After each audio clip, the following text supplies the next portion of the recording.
the end of the world? Yes, it is the end of the world. And it's also the beginning of a brand new, solid juggalo world for us all to enjoy. What's up? Raise the roof. Whoop, Raise the roof. Whoop, whoop. Swing our hatchets if we must. Each and every. All right, what's up, man? How you doing? Pretty good, man. What's up, Jugs? My name is Kyle, aka Keezy. If you want, this is my main man. Carver Law, y'all. What's crack-a-lackin'? It's been a minute.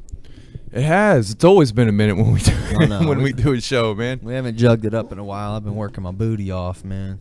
Oh, me too. You know, everybody's getting that end of summer kind of busyness going. Yeah. Trying to finish some shit up. Trying to Beginning of summer busyness, middle of summer busyness, end of summer busyness. just life busyness, man. Yeah. Just adulting.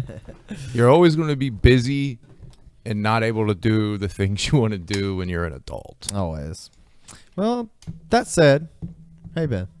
Pretty good, man. Whoa, look how big that is. I didn't mean for Holy that. shit. I feel like it sounded the halfway point. Okay, this is weird. Let me fix this. Damn, that's kind of big, but cool. Yeah, whoa. Bizzar, fuck yeah. I feel like Bizzar. We appreciate you joining us, TJ. Hold on, Echo Side. Hold on, let me fix this right quick.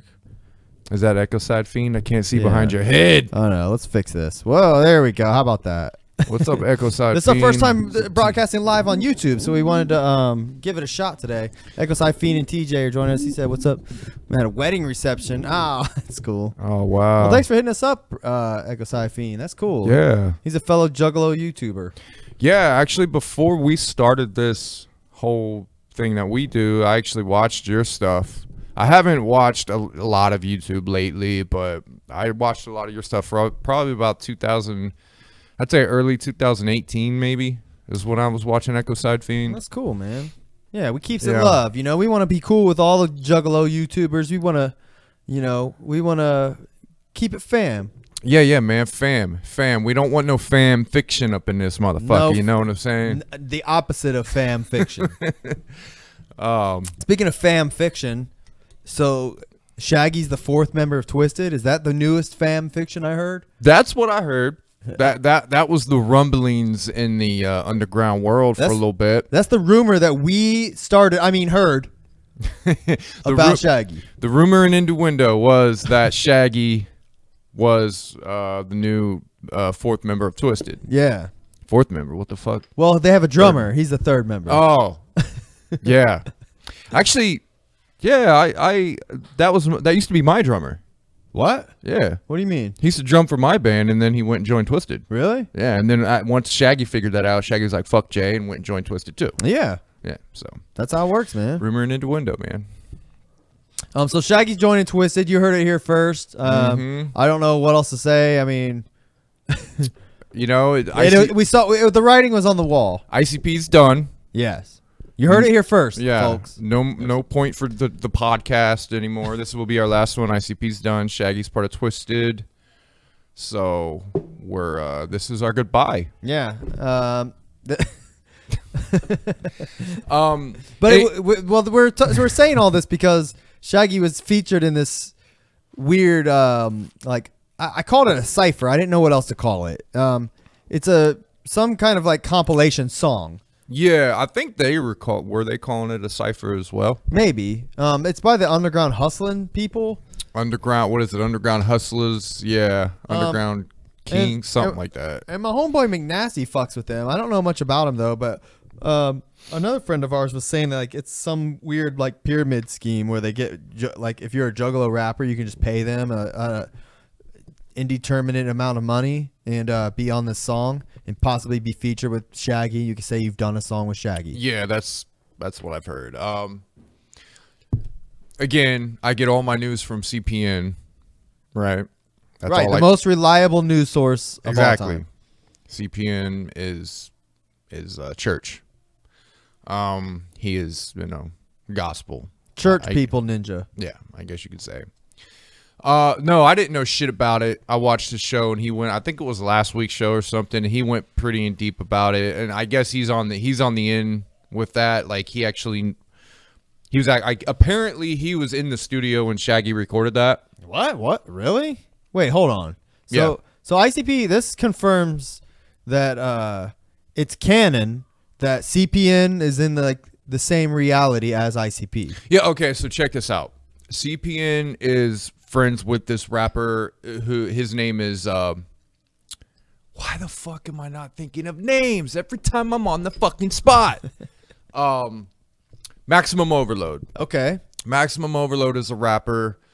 CPN was like, I'll try to help you, basically be your manager. I'll try to hook you up. I don't know what I can do, but I can use my podcast kind of fame and hook up to like try to hook you up with people in the industry. I'm sure it's worked to an extent. Yeah, well, CPN basically knew somebody that was like, hey, we got I think it was on Shaggy's solo tour. He was running through the area that Maximum Overload lived, and they kind of set up some studio time for him to work with a producer and to get Shaggy on a track and get Ouija on a track. Okay. And CPN happened to be there out, and he was out vacationing with Maximum Overload during that time, and he was in the studio. Shaggy put down a couple verses, one for Maximum Overload, I guess another verse. Oh, cool. And then and then another verse, which out of Shaggy's control, he did not want it, ended up on that sampler. Oh, really? Yeah. Oh. So it was actually from what CPN says, like Shaggy did not agree to it, and that verse was basically bought and paid for, and it was out of Shaggy's control after that. Oh. And it was put on that sampler. Wow. Yeah. That's some bullshit. Yeah, that's the short. If you really want to get like the details, listen to that show. So how did Madrox end up being involved? Did he talk about that? I think it was kind of like a similar thing. It was the same kind of thing. Okay. Like I don't think Madrox or Shaggy either of them knew they were each going to be on a song with the other. Yeah, it was all put together by these underground guys, these people who paid for these verses and put all this shit together. Intriguing. Yeah. Well, I listened to like the first minute of that song and I threw up. Are you kidding me? No. Was it bad? I puked in my mouth. and then I opened my shirt and puked down my chest. Yeah, it was pretty bad. Well, I'll be honest. The very first guy that's on it, he's actually kind of spitting, but you can't like understand anything he's fucking saying. Yeah. Here, I'll pull it up because we were gonna talk about this a little bit. Man, how can I be diplomatic about saying this? How can I don't like many underground rappers. Sure. I'll take that back. I like a lot of underground hip hop. In fact, underground hip hop's one of my favorite genres in hip hop. Sure. But like any underground rappers or hip hop that associate themselves with the Juggalo underground, Yeah. 9 times out of 10 I can't stand. Yeah. I don't know what it is. I don't know why it's like that. But there's New York underground hip hop. There's Midwest. There's stuff like Def Jux. There's stuff like Rhyme Sayers. There's other these labels that are really hugely successful in the underground world. Sure.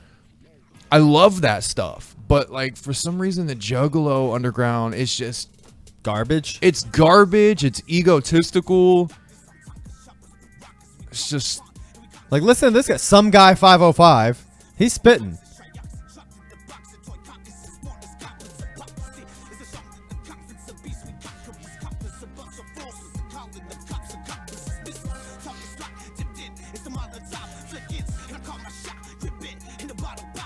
See, he's not bad. Chock dripping, gonna go to pop, sick every time I chock it, but rock it, sock it, you quack, begin. Pretty much. I mean, I give him his props, but compared to like this guy, actually, I don't think this guy was that bad. Motherfucker, wheel bitter. I'm gonna get you when I take you when the access out of. Got him out of right. I mean, I give these guys props, but anybody can do this shit. Yeah. If you're a rapper and you've been rapping for 5 years, you can do this. Absolutely. No problem. You could do this. I could do this. Absolutely. Like, it's not that hard. Yeah, I get what you're saying. You're on to something. Rap is not that fucking hard. Like, rap isn't that hard. Oh, what about Six Trigomisgistus? God damn, that dude's ears are gauged out. Is that what that is? Or Yeah. is that just big ass? Oh, it's big ass earrings. Are they doing the stop motion Shaggy Yeah. shit? That's the coolest part. That is the coolest part. What the fuck, dude? That guy is like literally the most generic like underground juggalo rapper I've ever seen. Oh, here we go. The Hoff. Oh. What's he doing? He's gluing something. No, I think that was vape shit. Oh, vape. I think. Cool. I don't know. This is like some Bobby Knight shit. And you know, You would think after 20 years of rappers trying to be in this Juggalo underground that they would stop this shit. Painting their faces and acting. Okay, when you paint your face and act a gangster at the same time, dude, it's done. You're done. it doesn't even work. Yeah. Let's check this guy out. YDMC.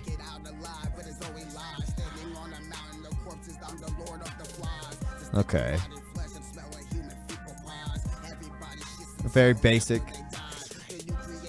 generic raps. Yeah, but you know what? I think that guy's got the realest energy to him out of anyone I've seen so far. Okay. Like that's what I look for. He don't got bars though.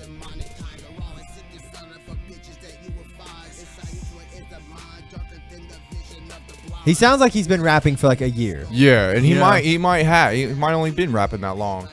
But like I look for sincerity, I look for authentic feeling. I look for people who are just themselves. I feel that. Be the best yourself you can be. What about Crypto Man? He's wearing his Bluetooth, I think, in the fucking video. Oh my god.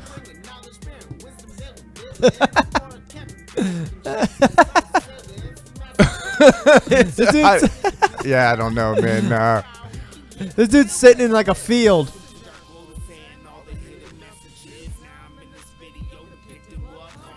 Oh my god. It's so forced. Too on the nose, bro. It is so forced. That sounds like Cottonmouth Kings. That sounds like early. Yeah. Like that sounds like a Cottonmouth Kings demo. You know the fucked up part though is like, I mean, would you have forked up the money to be on this back in our day? Probably not, man. I probably would have.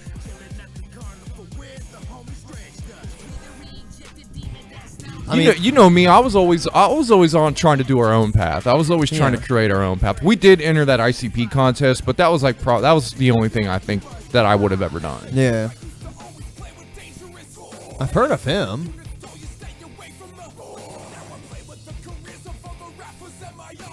I mean, it sounds the most polished. I think he puts this shit together. Intrinsic. Here. Oh, what's up, Smoothie? Oh. Oh my. It sounds the most polished with the most energy, but the lines are not there.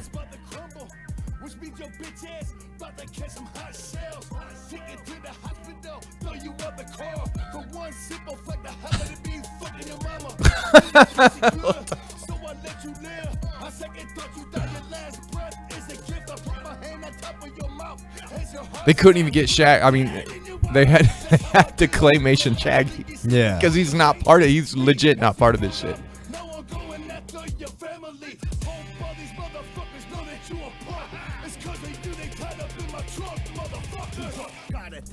All right. Dynasty, the Mexican Thuggalo. He looks the coolest, honestly. Yeah, he's got the sharpest paint. Yeah. I think he's got the most marketable voice. Yeah, I agree. That, like, he's coming from his gut. Sure. I can tell when rappers are coming from their throat and they're coming from their core. Yeah, sure. Like I'm gonna come and get you. That's your throat. Yeah. That doesn't sound good. That guy was legit coming from his core. Jamie comes from his core. Yeah.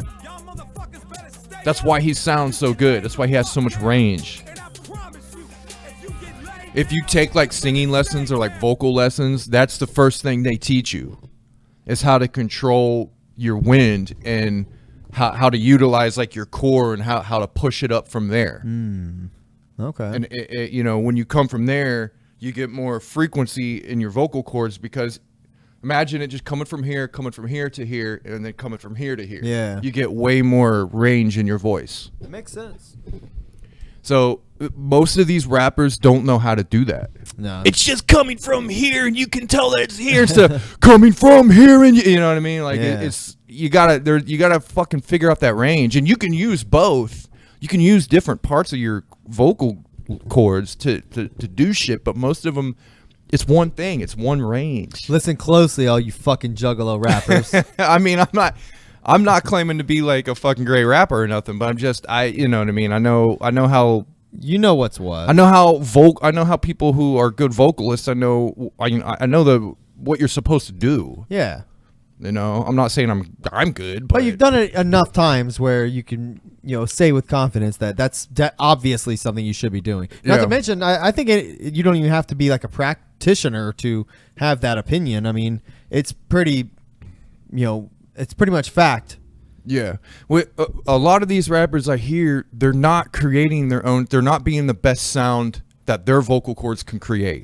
They're trying to mimic something else they've heard, and all it does is just sound so fake and so just bad. Yeah. You have to find what your vocal cords can do. Everybody's vocal cords are different, so you have to find the peak of what your vocal cords can do and utilize that and use what your sound is.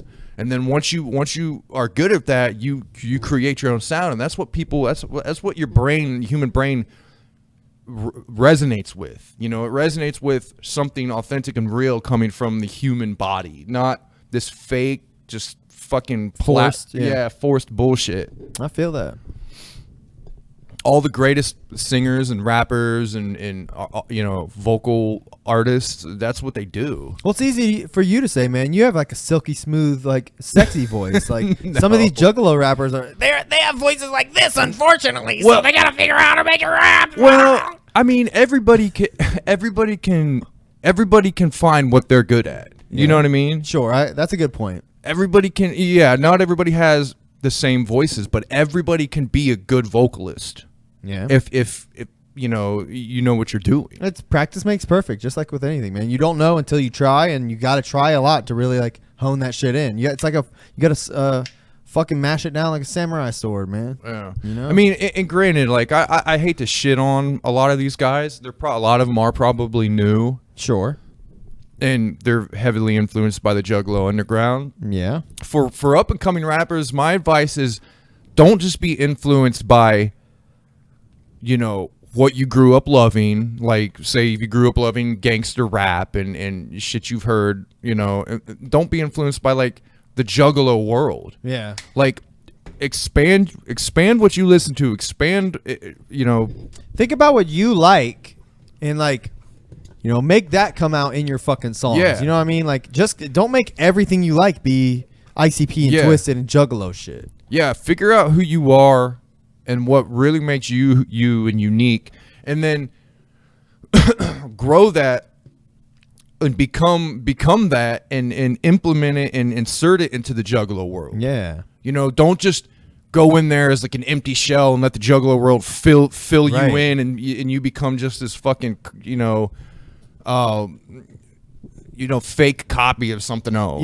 You can target the Juggalos as an audience without like, bending so much. You know what I Yeah. mean? Like, Look at all the most successful rappers that people have loved in the Juggalo world. A lot of them didn't even start in the Juggalo world. You know, you got 3-6 Mafia, people like Tech Nine, you know, a lot of Cottonmouth Kings, a lot, you know, and a lot of the guys nowadays, you know, a lot of them are look at Ouija Mac, and Ouija Mac's a great example of what we're talking about. Like, he's obviously like a perfect like suit, like what's the word I'm looking for?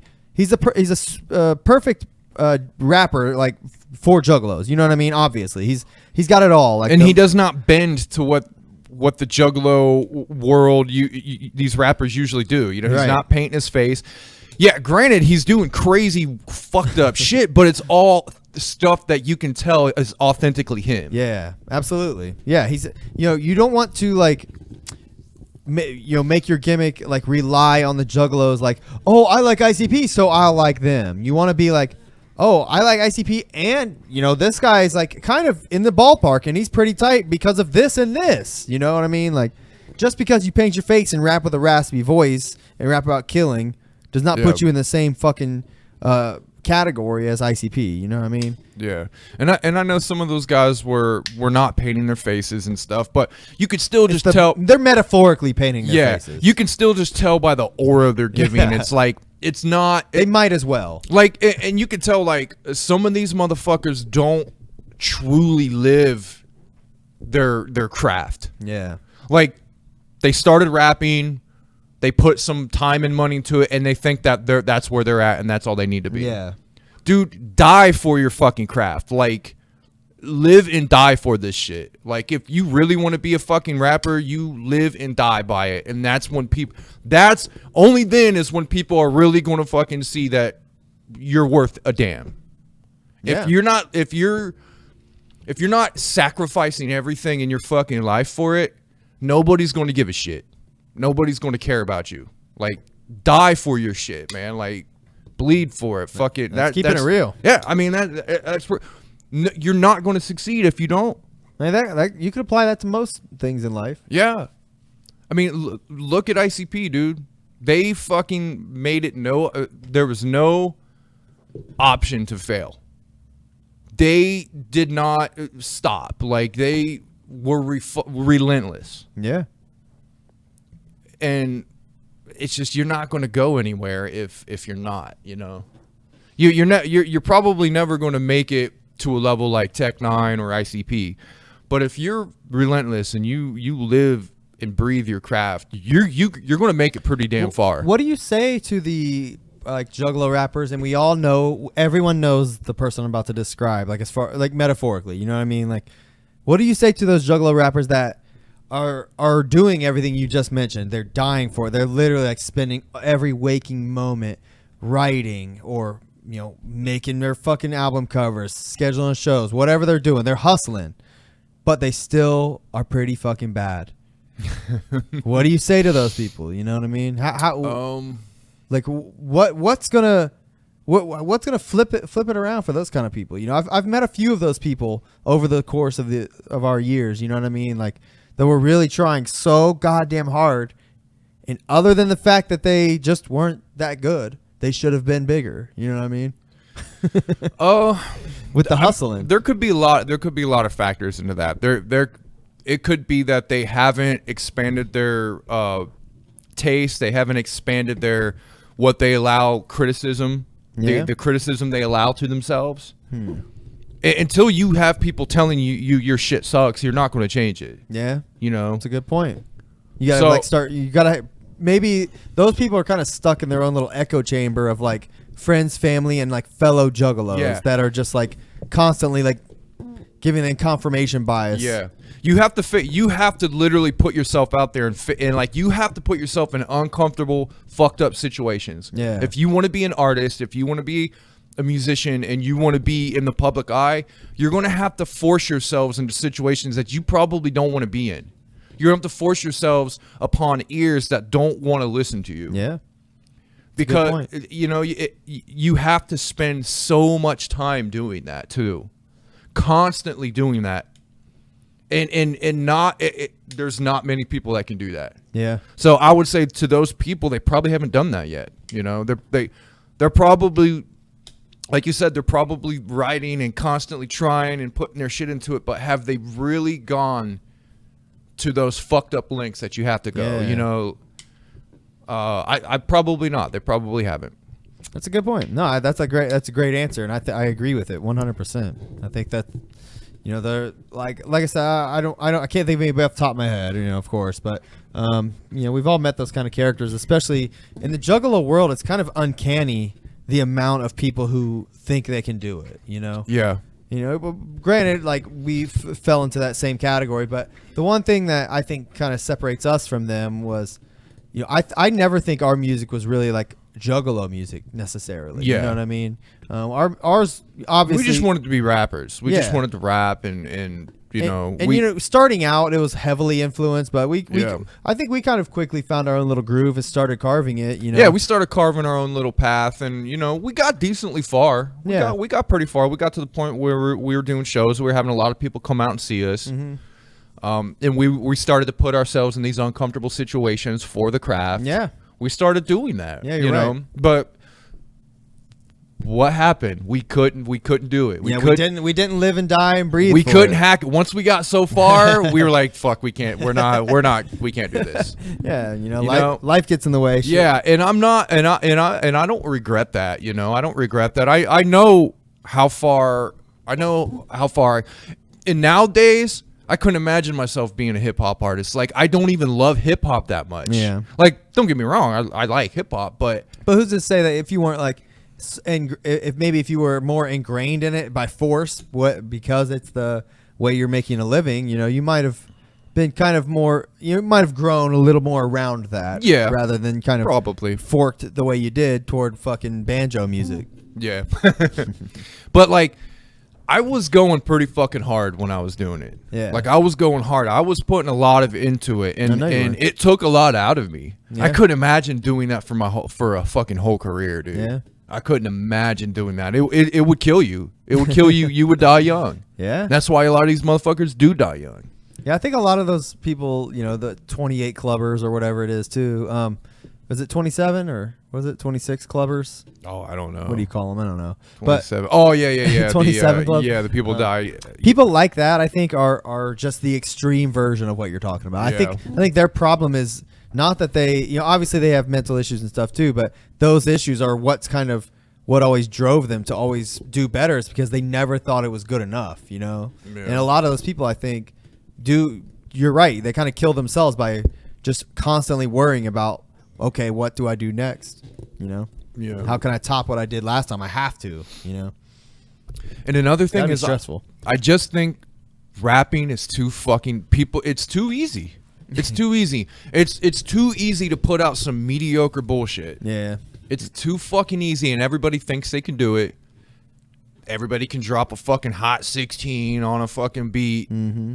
Put it, you know. And now literally any rapper can put their music on Spotify now too, Yeah. or YouTube or whatever. Where I think back in our day, okay, guys, back in our Put a day, timestamp on us. you know, we didn't have, there wasn't fucking YouTube and shit. I mean, No. this is like 2001, 2002 when we were going really hard. yeah, somewhere around there. we really hit the streets. Yeah, we were literally like making CDs and handing them out and stuff. And Yeah. you know, we did our thing, but you know, it was a little harder, so we weren't running into everyone else is a rapper. You know, Yeah. kind of. Every single person you go meet nowadays, they know personally. They in their phone, they probably have 4 people that rap. Yeah. You know, everybody knows yeah. has that. I work with like 1, 2, 3, at least 3 or 4 people that rap at my work. Really? Yeah, who've got videos on YouTube. Yeah, that's crazy. Like, yeah. I'm just like, okay, man. It's crazy how saturated it is, but you know, then you know, the Lil Nas X's still slide through. You know. Yeah, I mean, but like I said, it's too easy. But the people that are good and actually make waves and get somewhere, there's something different about them. There just is. There's just something different about them. Yeah, you're right. The ones that have a long-lasting, timeless career. They got an it factor that Yeah. not everybody has, you know. Yeah. You can foster that and grow it, you know, if you don't have it, but you know, not many people just have it. Yeah, if people discover it, it scares them, and they don't think they need that to get something to get where they want to go. Dude, you need that. You need that it factor, because you don't resonate with humans. You don't resonate with other people if you don't use that. People like energy.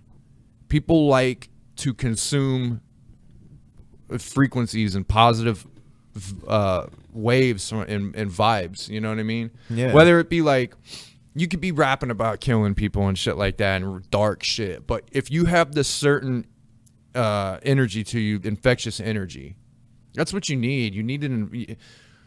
That's what you need to push on people. You have to have some sort of infectious it factor. The easiest way to put it is just likability, you know? Yeah. You have to have something. You know, you can't just be another fucking generic dude in a bloody hoodie and rapping about fucking holding an axe and rapping about murdering and expect to be the next fucking Violent J, you know? Yeah. And rappers, it does not matter what you wear and what you fucking look like. It doesn't matter. What matters is what is coming out of you. What is real coming fucking out of you. That's what fucking matters. That's what people will listen to. And once they see that and feel that and connect with that, they don't give a shit what you look like. They're going to like it. They're going to love it. That's a good you know point. what I'm saying? Like, everybody thinks they got to paint their face and look a certain way to get noticed. People notice your energy. People notice, your spirit. Especially these days when like we've been talking about, every Tom, Dick, and Harry's a fucking rapper, and they all think they gotta have like a goofy gimmick and shit. I mean, you got your Tom McDonalds and Post Malones and shit like that too. But yeah, Tom McDonald's got that stupid gimmick, and he's got the energy of a fucking mannequin. The dude is like horrible, but for some reason, he's getting to where he has this fucking following in this push because of the controversy. yeah, you know what I mean? Absolutely.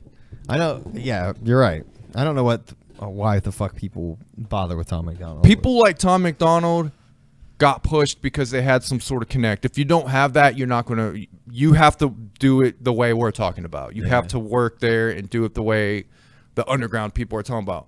People like Tom McDonald do not get where they're at because they were just good and everybody noticed them. That doesn't fucking happen. That's a good point. The dude got pushed there. The dude got connects. You know how it is. Everybody knows how it is. Did you see have you been seeing like Fago lovers been posting like Tom McDonald videos and shit? I have not. Yeah, they really posted. Like, he has a video that came out like a couple weeks ago called I think the song's literally called Buttholes, and Jesus, dude.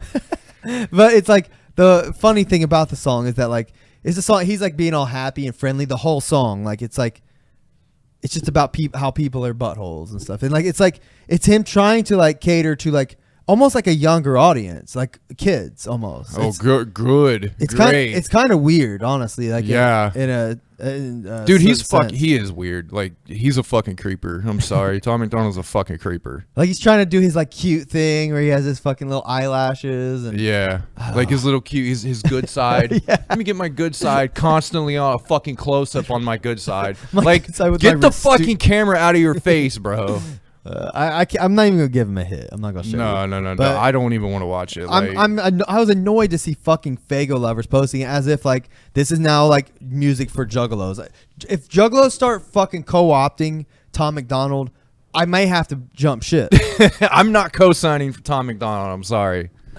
I can't do it, man. I can't fucking do it. Like, It's only a matter of time, bro, for fucking Tom McDonald's at the Gathering or something. God, dude. Oh, God. I mean, Stitches made it, so. but then again, he was dissing Mac Lethal, you know, Yeah. which I don't know how close he is to ICP, but Dude, I thought he had beef with Jay. Wasn't there a whole thing where he had beef with Jay? I didn't know anything about that.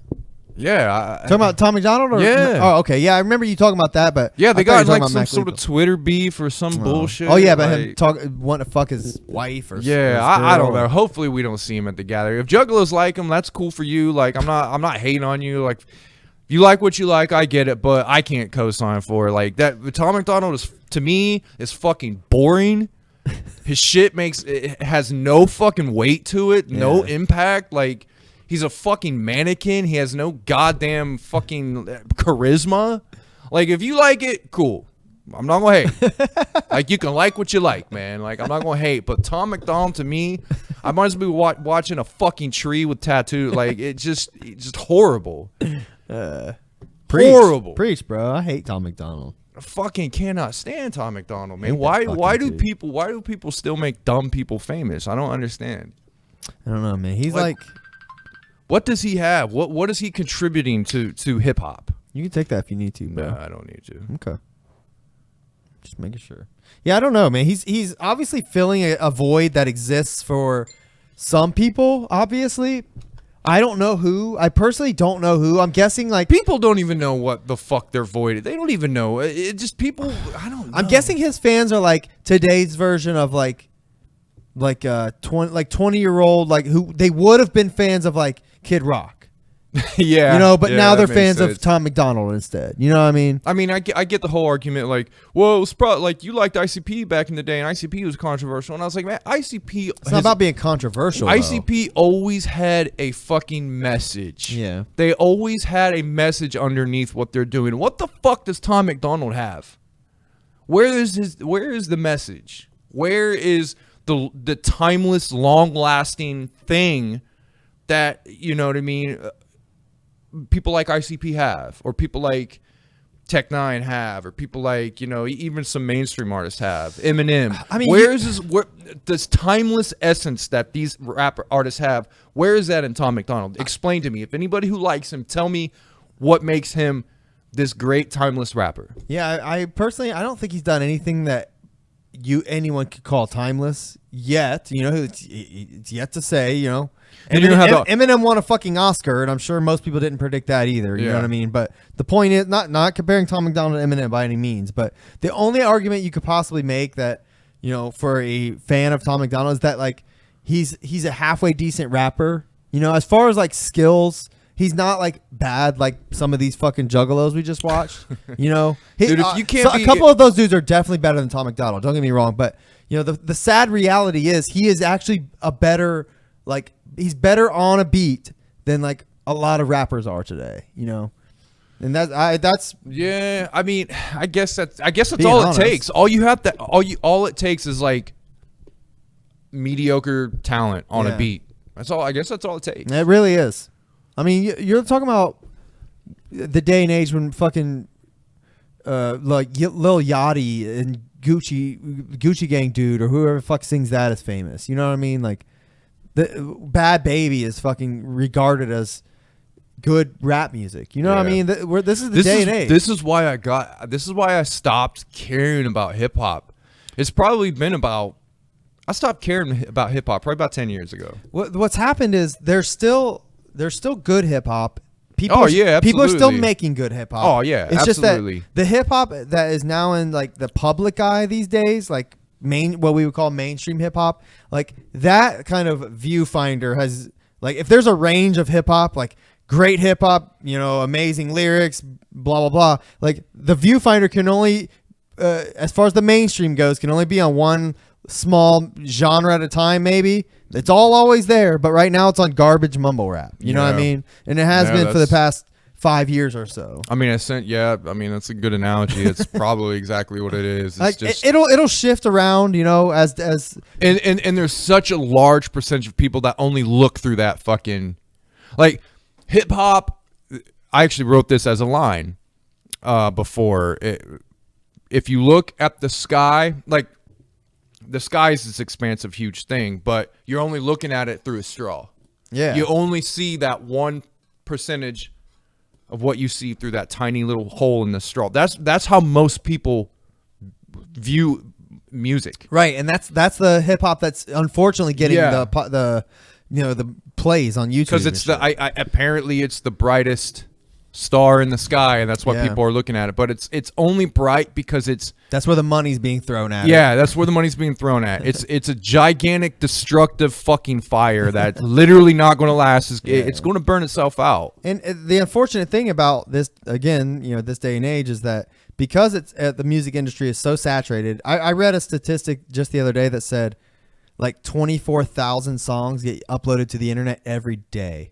Jesus. You know what I mean? Like that's how much fucking content is out there. You know what I mean? So like how do any of those 24,000 songs become fucking, you know, Old Town Road?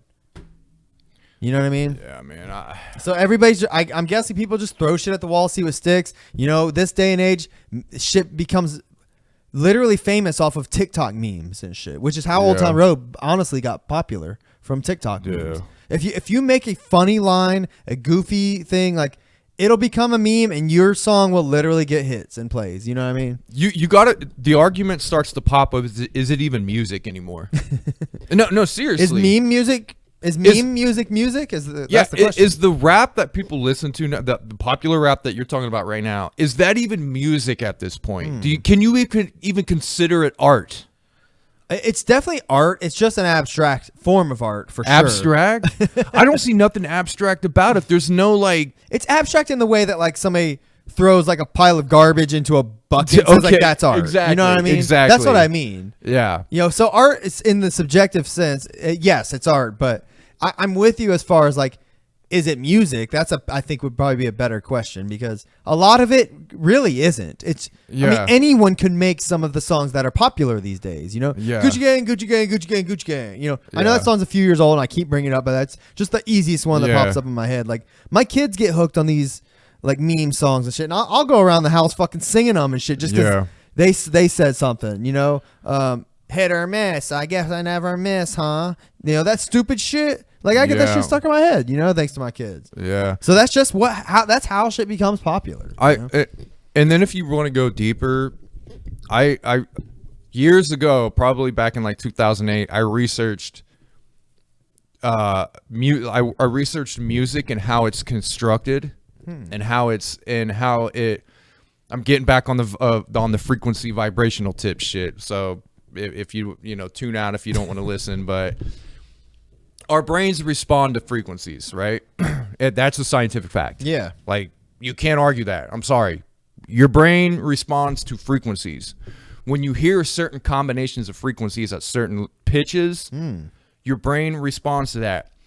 So I read this brilliant article of literally like a scientist explaining how pop music is constructed and how your brain reacts to it.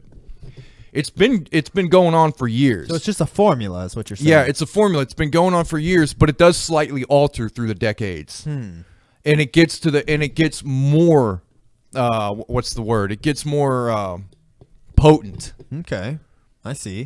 As technology progresses, they're able to design these beats, like these synthesized beats with these frequencies in it that are essentially more of a potent addictive drug. Oh, okay. Essentially is what it is. It's an addictive drug. That's interesting. Yeah, your brain responds to these sounds and these frequencies and these combinations, and then on top of that you put somebody doing certain vocal, almost like chanting, like mesmerizing chants and shit like that. Like, yeah, like I mean, the word catchy is probably used the most, like when we talk about like just fun, like pop songs. You know what I mean? It's just got to be catchy. Like the song itself doesn't have to be necessarily good. I know good's subjective, but like it doesn't have to be. It probably doesn't even have to meet all that criteria. But what you're saying is maybe if it does meet a lot of that criteria, that's what makes it catchy. Is that what you're saying? Yeah, maybe? yeah. Well, yeah, your brain, it's all surface level things that your brain instantly responds to. It's surface level shit that your brain, latches onto, goes, huh. And again, it's like, it's the best way I can explain it is an addictive type of substance. Like an immediate addictive substance. That's like, interesting. It's junk food. Essentially is what it is.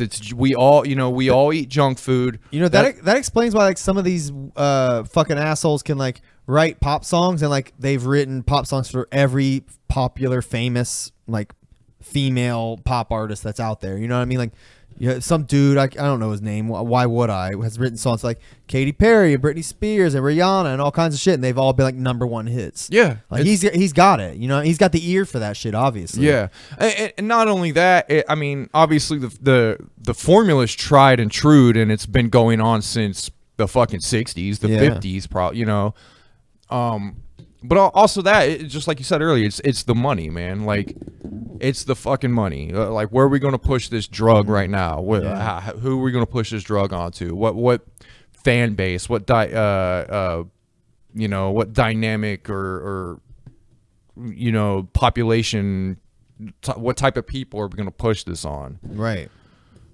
It's always directed towards kids. It's always directed towards like young teens. Yeah, you're right. And then you condition kids and young teens as and then by the time they're adults, they don't know anything else. They don't even know how to explore past that surface level drug that they've always had with pop music. If good music is health food, people, good music is health food. Do you want your brain to be healthy? Do you want to expand your consciousness? You need to listen to actual real music that doesn't have these surface level frequencies that just makes you go bing, bing, bing, bing. You need something that's, more of a growth, more of a, It has more soul to it. Yeah, it's not immediate. It's not immediate gratification. You need something that you need to think about and that you have to explore. Yeah. Just like anything in life, dude. Just like anything in life. You need something. You need something that's going to, everything in life is about instant gratification. Yeah. Nowadays. Sure. With food, with entertainment.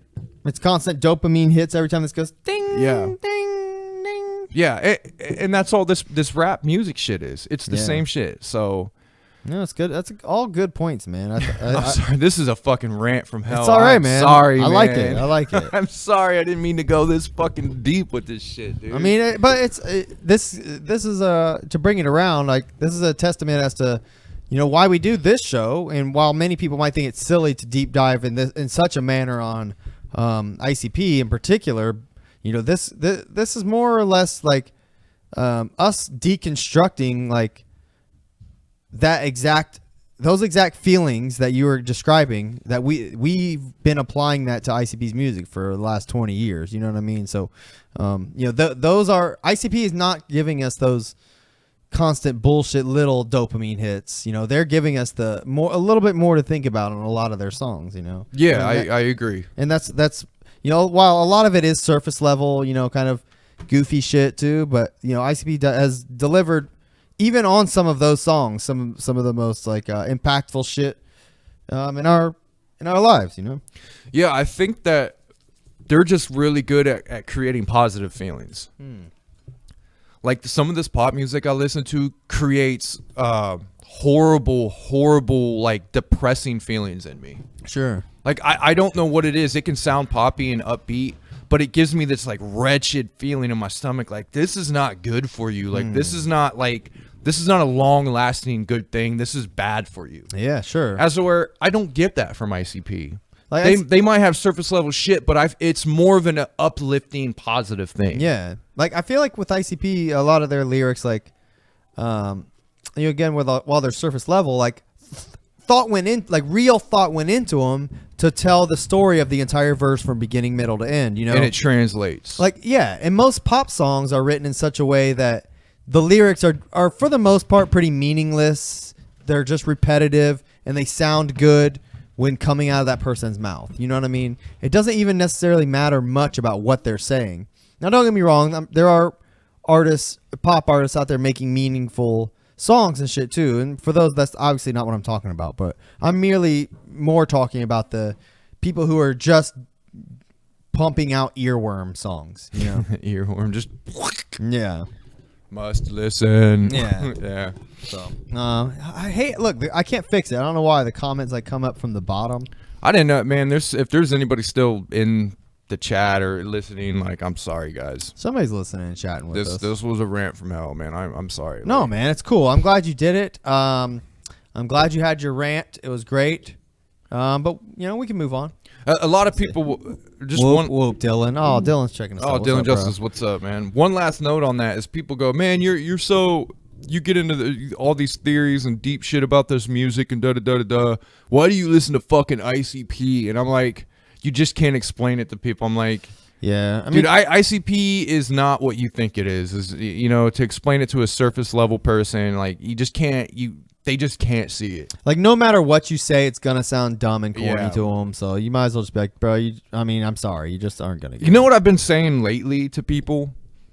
It's like, man, why do you listen to ICP? What do you get from that? I'm like, did you ever, that feeling that you got when you went to like a carnival when you were a kid? Mm-hmm. Yeah. Or like an amusement park, or that feeling like with the cotton candy and the popcorn and the rides and like the summer nights and shit? That's the feeling I get with ICP. Okay.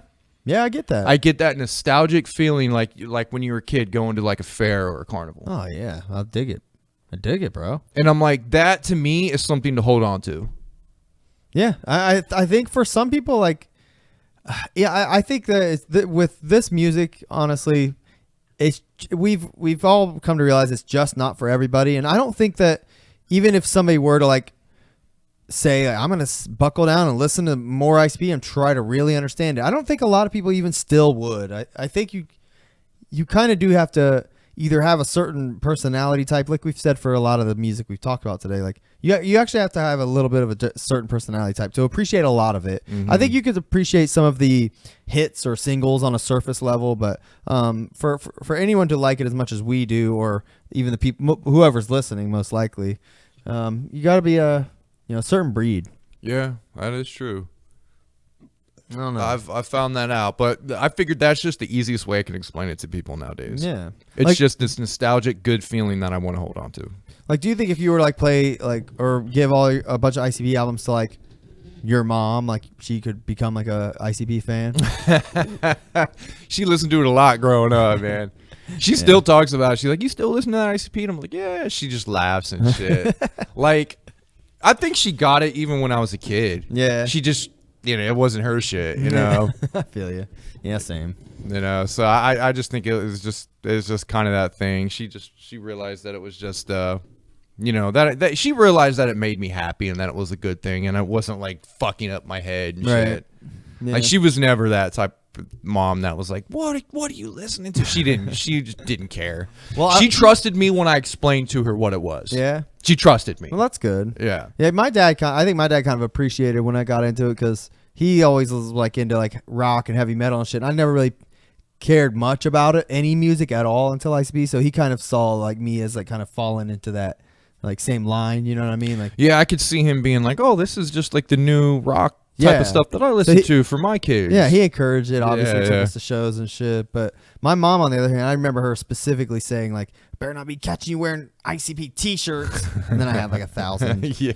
But after that, she didn't really care much. As again, like you said, as long as I wasn't fucking up, she was fine. But it did. My getting into ICP did coincide with me like no longer being a straight A student and like kind of being a little bit of a dipshit in middle school and stuff. Well, So, you realize like it wasn't caused by ICP. It was just around the same time. Yeah.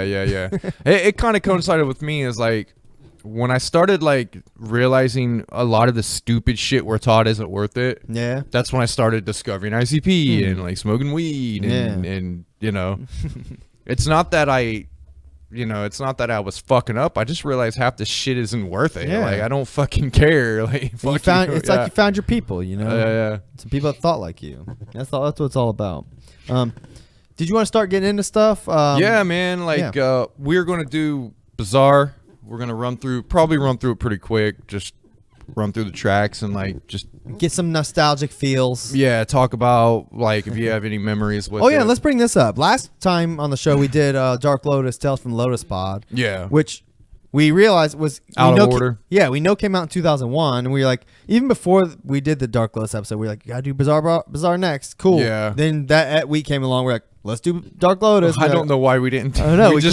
I guess we thought it came out before. Yeah, I thought in that moment I thought it came out before Bizzar. So I don't know. Well, Bizzar and Freak Show all came out on October 31st, 2000. Yeah. Easy date to remember. Yeah. You know what I Yeah. mean? So Big day. we'll probably mention some Freak Show as well. Yes, because it was as Freak Show was as big at the time, to me, like as Bizzar and Bizaar coming out. Like it was like the fact that all three of those albums were coming out the same day was like That was so crazy. It was a great day. Yeah. I remember I think me and Ben skipped school. Yeah. Or we left at lunch or something. Yeah. And went and got the albums. I did something similar. I honestly Yeah. don't remember the exact scenario, but luckily the dude at Record Connection would usually let us get shit a day early, like when it came in off the truck. So we would usually go up there then. I think he did hook us up with those albums.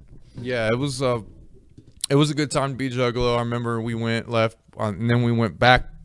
We got back to class and stuff, and we were listening to it in the class and shit. And Ben was like listening to Bizzar, and I was listening to Freak Show, and then we traded and shit. And it was fun, man. Good shit. All right, so what you got? What do you want to talk about? You're about to grab your comics. Yeah, I was gonna say some R&R, some recommended reading. So but by the way, we both really enjoy comics. We haven't really ever talked about it. You probably more so than I. I'm more of a newbie comic guy, but I've read my fair share over the past couple of years. But you're actively buying comics like probably on a weekly basis, right? yeah, and I read. I'm reading. I read a lot too. So Okay. read a lot of comics. Yeah, it's just something we've been tossing around as doing I guess segments or something. This podcast like, was about to be a comic podcast. yeah, we talked about being a comic podcast, and then I was like, let's try some Juggalo shit. I Yeah. mentioned it to you. You're like, yeah, let's do that. But I figured we could throw some other stuff in there too. Yeah, let's do it. Just so we're not constantly talking about Juggalo shit. Throw some other shit. But what I'm gonna try to do is like link what we talk about to ICP. Sure. For instance, Joker. There's a new Joker movie coming out, right? Which looks fucking incredible. Yeah, which looks real. I'm a fucking huge Joaquin Phoenix fan. I have been for years, and I actually said a long time ago that Joaquin Phoenix should play the Joker. Really? Because there was a question proposed to me at one point. It was like, well, who could do what Heath Ledger did? Who could do the Joker as good as Heath Ledger? I instantly thought Joaquin Pheonix. Really? Because Joaquin Phoenix is fucked in the head. Wow. Okay. Joaquin Phoenix on a real level is legit fucked in the head. The dude is crazy, and he's a huge method actor and shit. Okay, I thought you were gonna say meth head. No, well, I guess he's done. He's been through the ringer on drugs and shit too. So is this comic the one the movie's based off of, or is this just a separate? So I believe. Okay, so I believe this came out around the time Dark Knight did. Oh, okay. I believe this was released around the time Wait, Dark Knight was. You mean the movie Dark Knight? Yeah. Okay, I didn't know. Okay, I'm sorry. I didn't know if you were talking about the Dark Knight Returns for some reason. The Dark Knight, Heath Ledger. Yes. Okay. Yeah. Got it. So this was released around that same time. They re-released it under the DC Black label. DC. Oh yeah, that's like their adult label. Yeah, DC has a new label out. It's called the Black Label, and it's more mature, Hmm. right? So they re-released this story under this new Black label. Did it have new art or something? No, it's the same art. Okay. The artist Brian Azzarello is amazing. Yeah. Fucking amazing. Just show a couple of panels random. Ooh, hold on, wait. There's like a stripper. Yeah. There's some adult shit in this. Sorry, not the Brian Azzarello is the writer. Lee Bermejo is Bermejo, yeah, probably? Bermejo probably, yeah. Is the Penciler. penciler, yeah. And then you got the inker and the colorist too, and they all deserve the equal props for the effort. just a couple little panels. Oh, you know what? I like how that whole spine of the book like kind of shows both sides of Oh, Joker's yeah. face. You should show that. That's really dope. That's so tight. Looks like he got punched in the eye on the one side. Yeah, if you want mature Joker shit, like legit, there's like murder, drugs, rape, Whoa. and Hell yeah. strippers. Like Hell yeah. this is the Joker you want, man. Dude, that looks awesome. That's up my alley for sure. Yeah, now I don't Does know. Batman show up at all? Whoa, look at that shit. Yeah, Batman shows up. Damn, that's some wicked shit right there. Damn. Yeah, so yeah, you're going to get some legit mature shit in this, man. Like Harley Quinn shows up. For those just listening, it's just Carver's showing us some panels from the comic where Joker is like brutally murdering people. Yeah, this story's fucked up, dude. Yeah, it actually follows a gangster. What would you give that book out of 10? I'd give this an 8. How many whoops? 8 whoops? I'd give this 8 whoops out of 10. I give it to maybe one. I definitely give it 2 whoops. Give it 2. Yeah. There you go. Um, One, So is that what the scale is? 1 whoop or 2 whoops, or no whoops, yeah, no whoops, 1 whoop or 2 whoops. or you fucked up? You fucked up. You fucked up. Yeah, we can do that too. We'll come up with a juggalo scale. We'll come up with some sort of scale. So right now there's another series going on, Batman and the Turtles. I saw that at the library. I almost picked it up. Yeah, this is dope too, man. Really fucking dope. James Tinian, he's the writer, and he's been writing I think he's gonna start writing Batman and shit, but they haven't made the third one yet. Okay, so this is still a relatively new run. Yeah, it's going on right now. You got Right. you got the first one and second one. Wait, And- that's interesting. It's a collaboration between IDW and DC. yeah, which IDW, they're like a licensing company.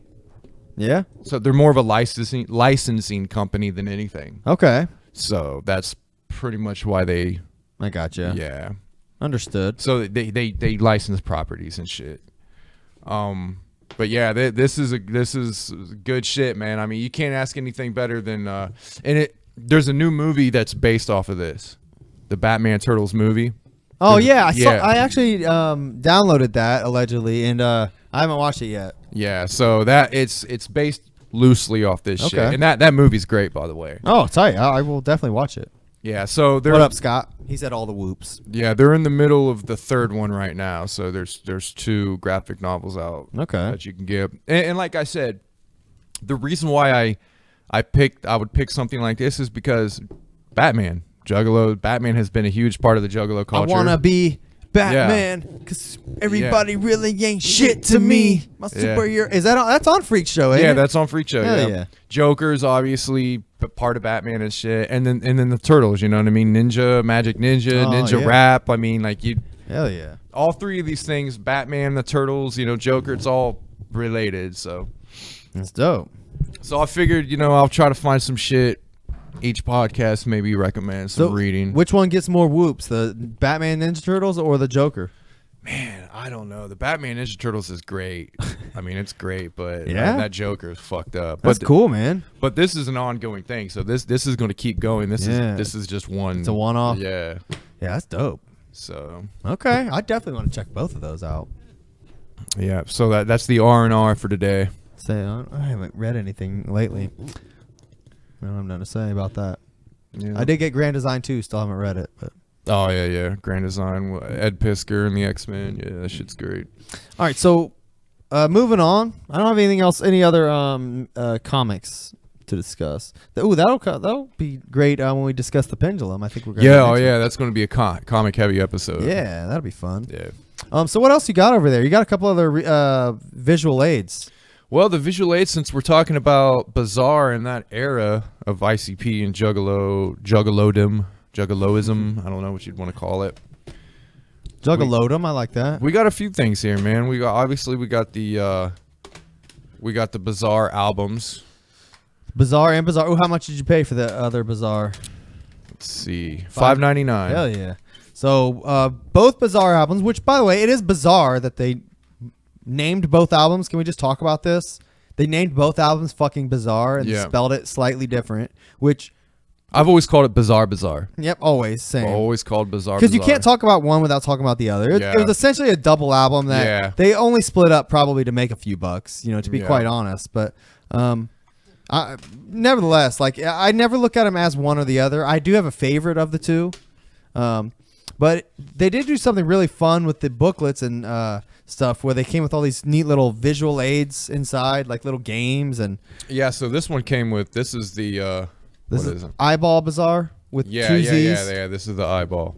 Comes with the, Little 3D glasses. for the younger juggalos that haven't got this physical. Yeah, this is what they did, man. Oh, that photo shoot was yeah, great. all the photos was. I love those pictures where they had the face paint and like it looked like it was smeared like halfway, like Yeah. Shaggy right there in the middle. I mean, just looking at these pictures, that era looked fun. Yeah. Oh yeah, that was a great time. They were riding that high up to the Wraith, and you could tell like they were having a good time with this era. Hell yeah. Oh, look at those pictures. Brings back some memories. Is that lyrics in the book?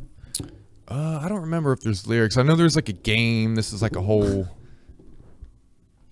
was like, but yeah, there's like this whole thing. I haven't read this in years. I don't remember what's all on that. Yeah, it's been a while. We probably should have brushed up on that. There's a crossword.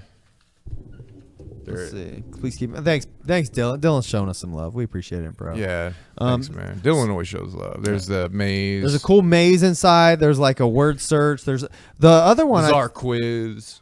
Yeah, I mean, look how much fucking effort went into that. You know what I mean? That's really tight. Like, it was like a big deal. And look, in their fucking booklet, they have a 2-page ad for Twisted Freak Show. Yeah, which is you could look at it through the little 3D glasses. Yeah.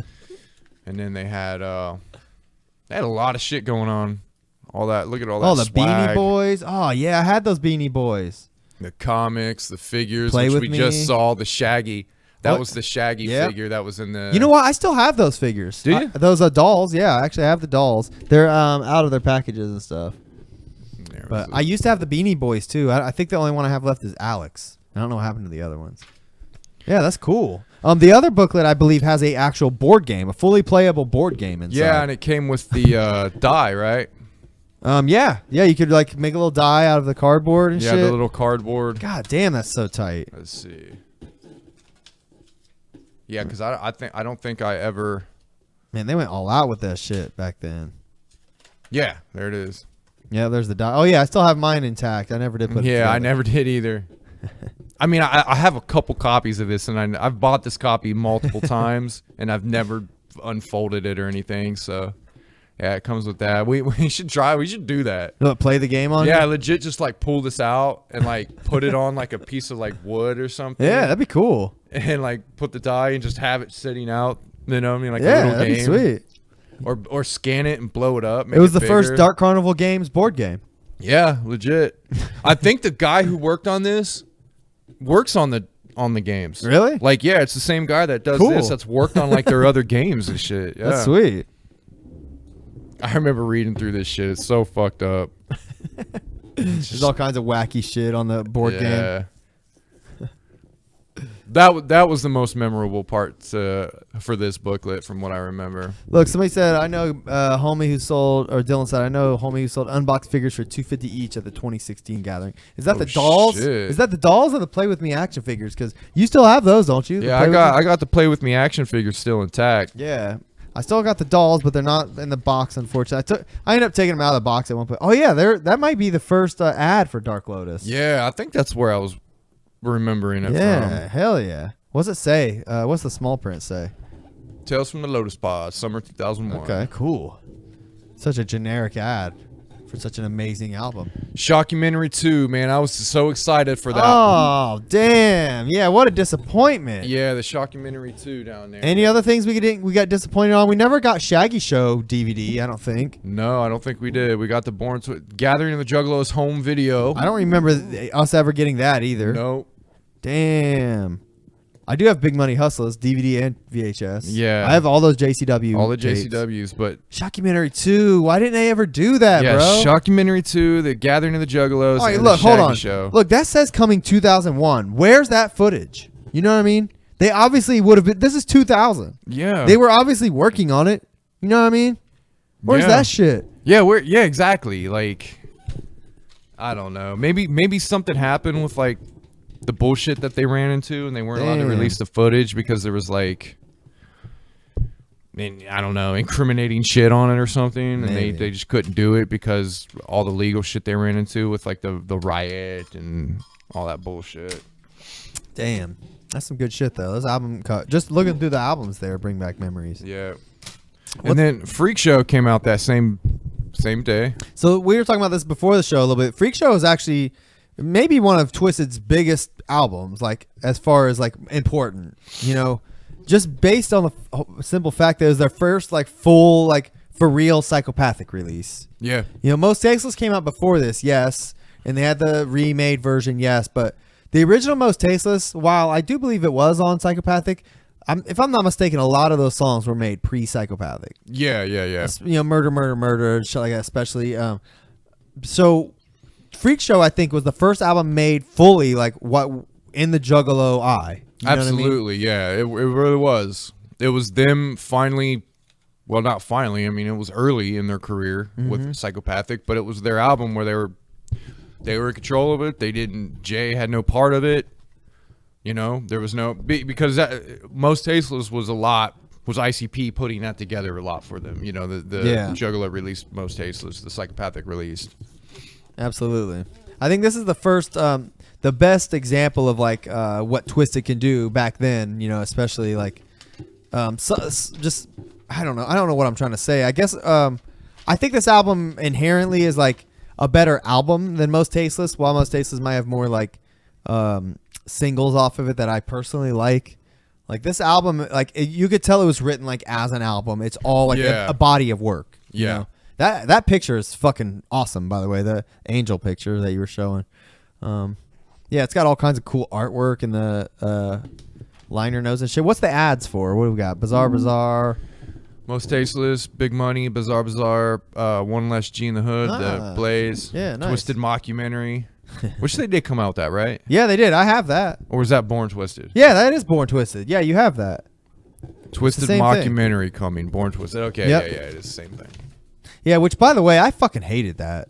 That Born Twisted shit. It was kind of, it had some funny shit, but I don't remember anything in particular. It was just fake. That's why I hated it. It was like a fake story, yeah. It was like they did it behind the music, and it was funny, and I get what they were trying to do and shit, but it was definitely a product of the times. It doesn't hold up. Yeah. As to where the Shockumentary still holds up.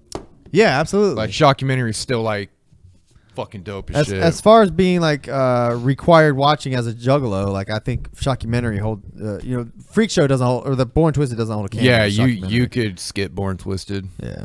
Dylan's requesting that we review One Less G in the Hood, which I wouldn't mind doing eventually. Yeah. I think we're gonna focus and kind of power through all the ICP albums first. We're gonna touch on Freak Show today because it was kind of as important as Bizzar Bizaar that day, especially. Man, a lot of people watching this shit probably don't even know what a VHS is. We assume we have like these kids watching our shit. Like, I hope not, man.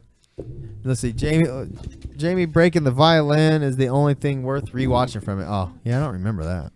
Yeah, or wasn't there a scene where Paul was like pissing in some fast food or some shit? He was like working at a fast food restaurant. His boss yelled at him. He was like, "I'll give you," and he started like something. I can't remember what he did. It was pretty funny.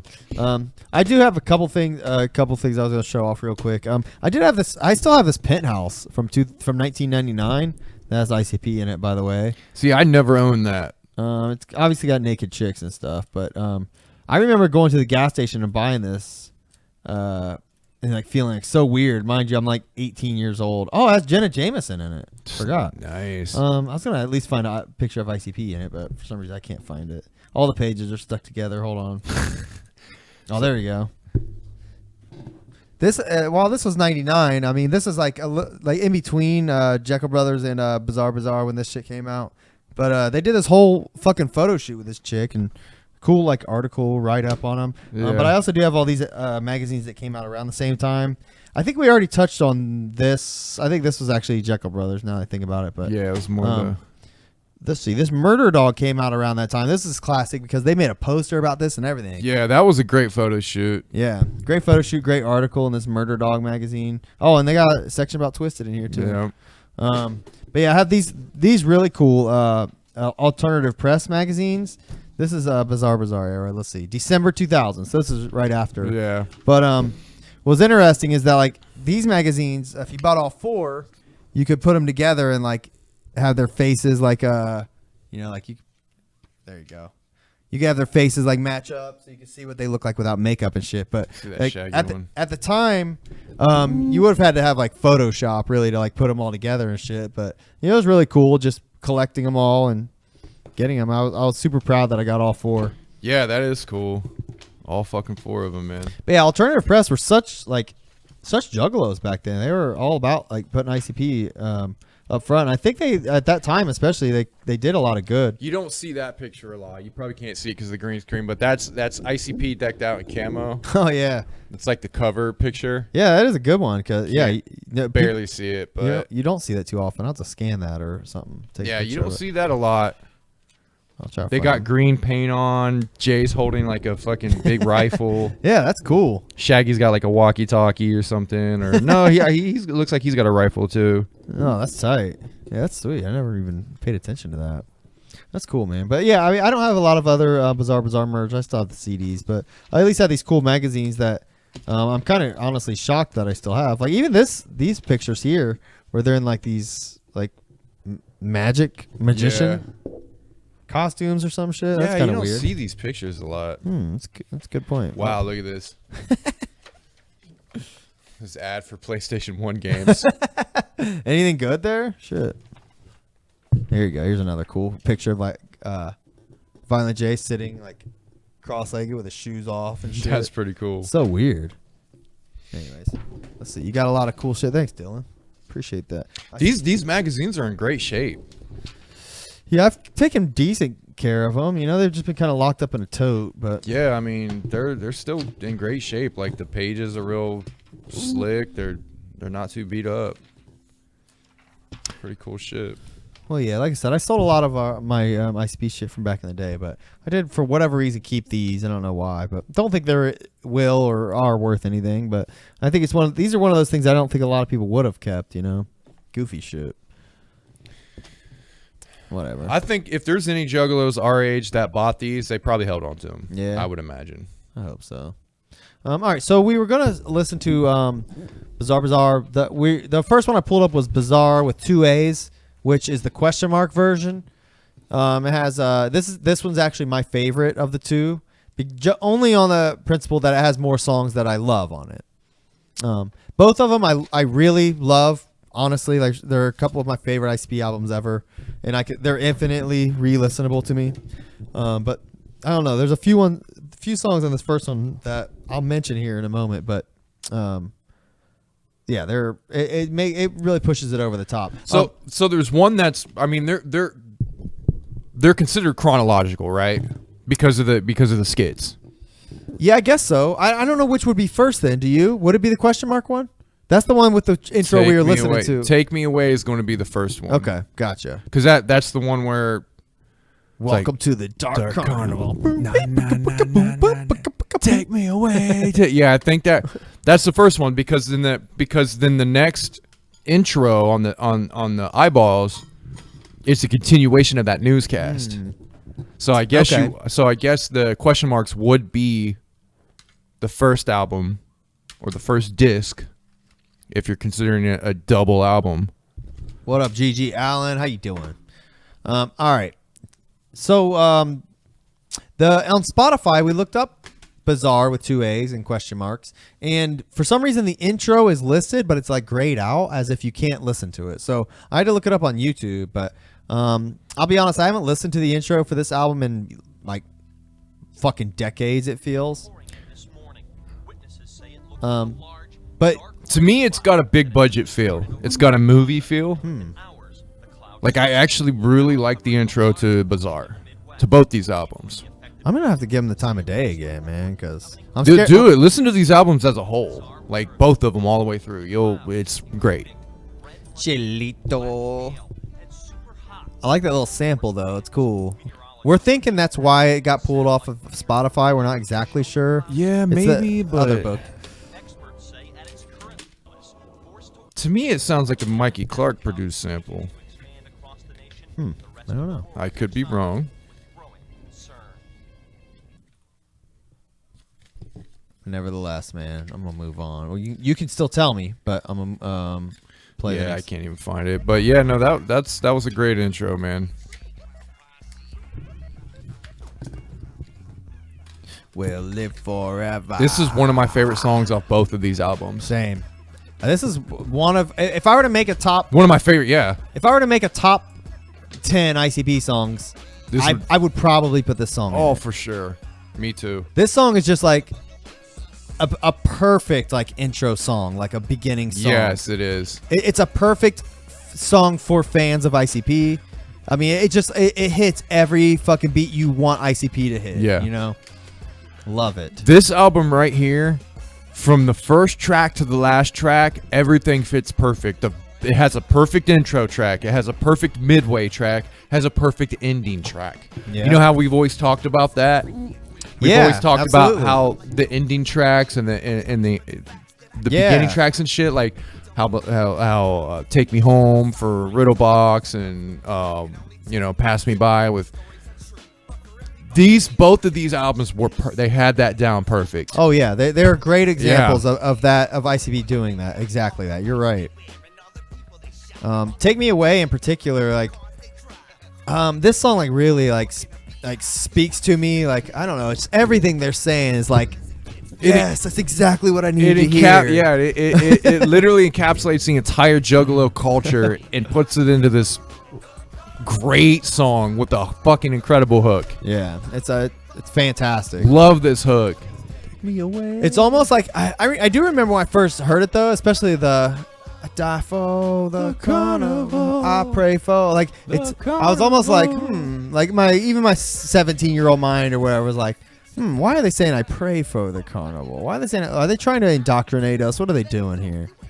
But it worked. It was just another. It was something I got, like the whole heaven thing. Yeah. Like I knew that's what they were talking about. Yeah.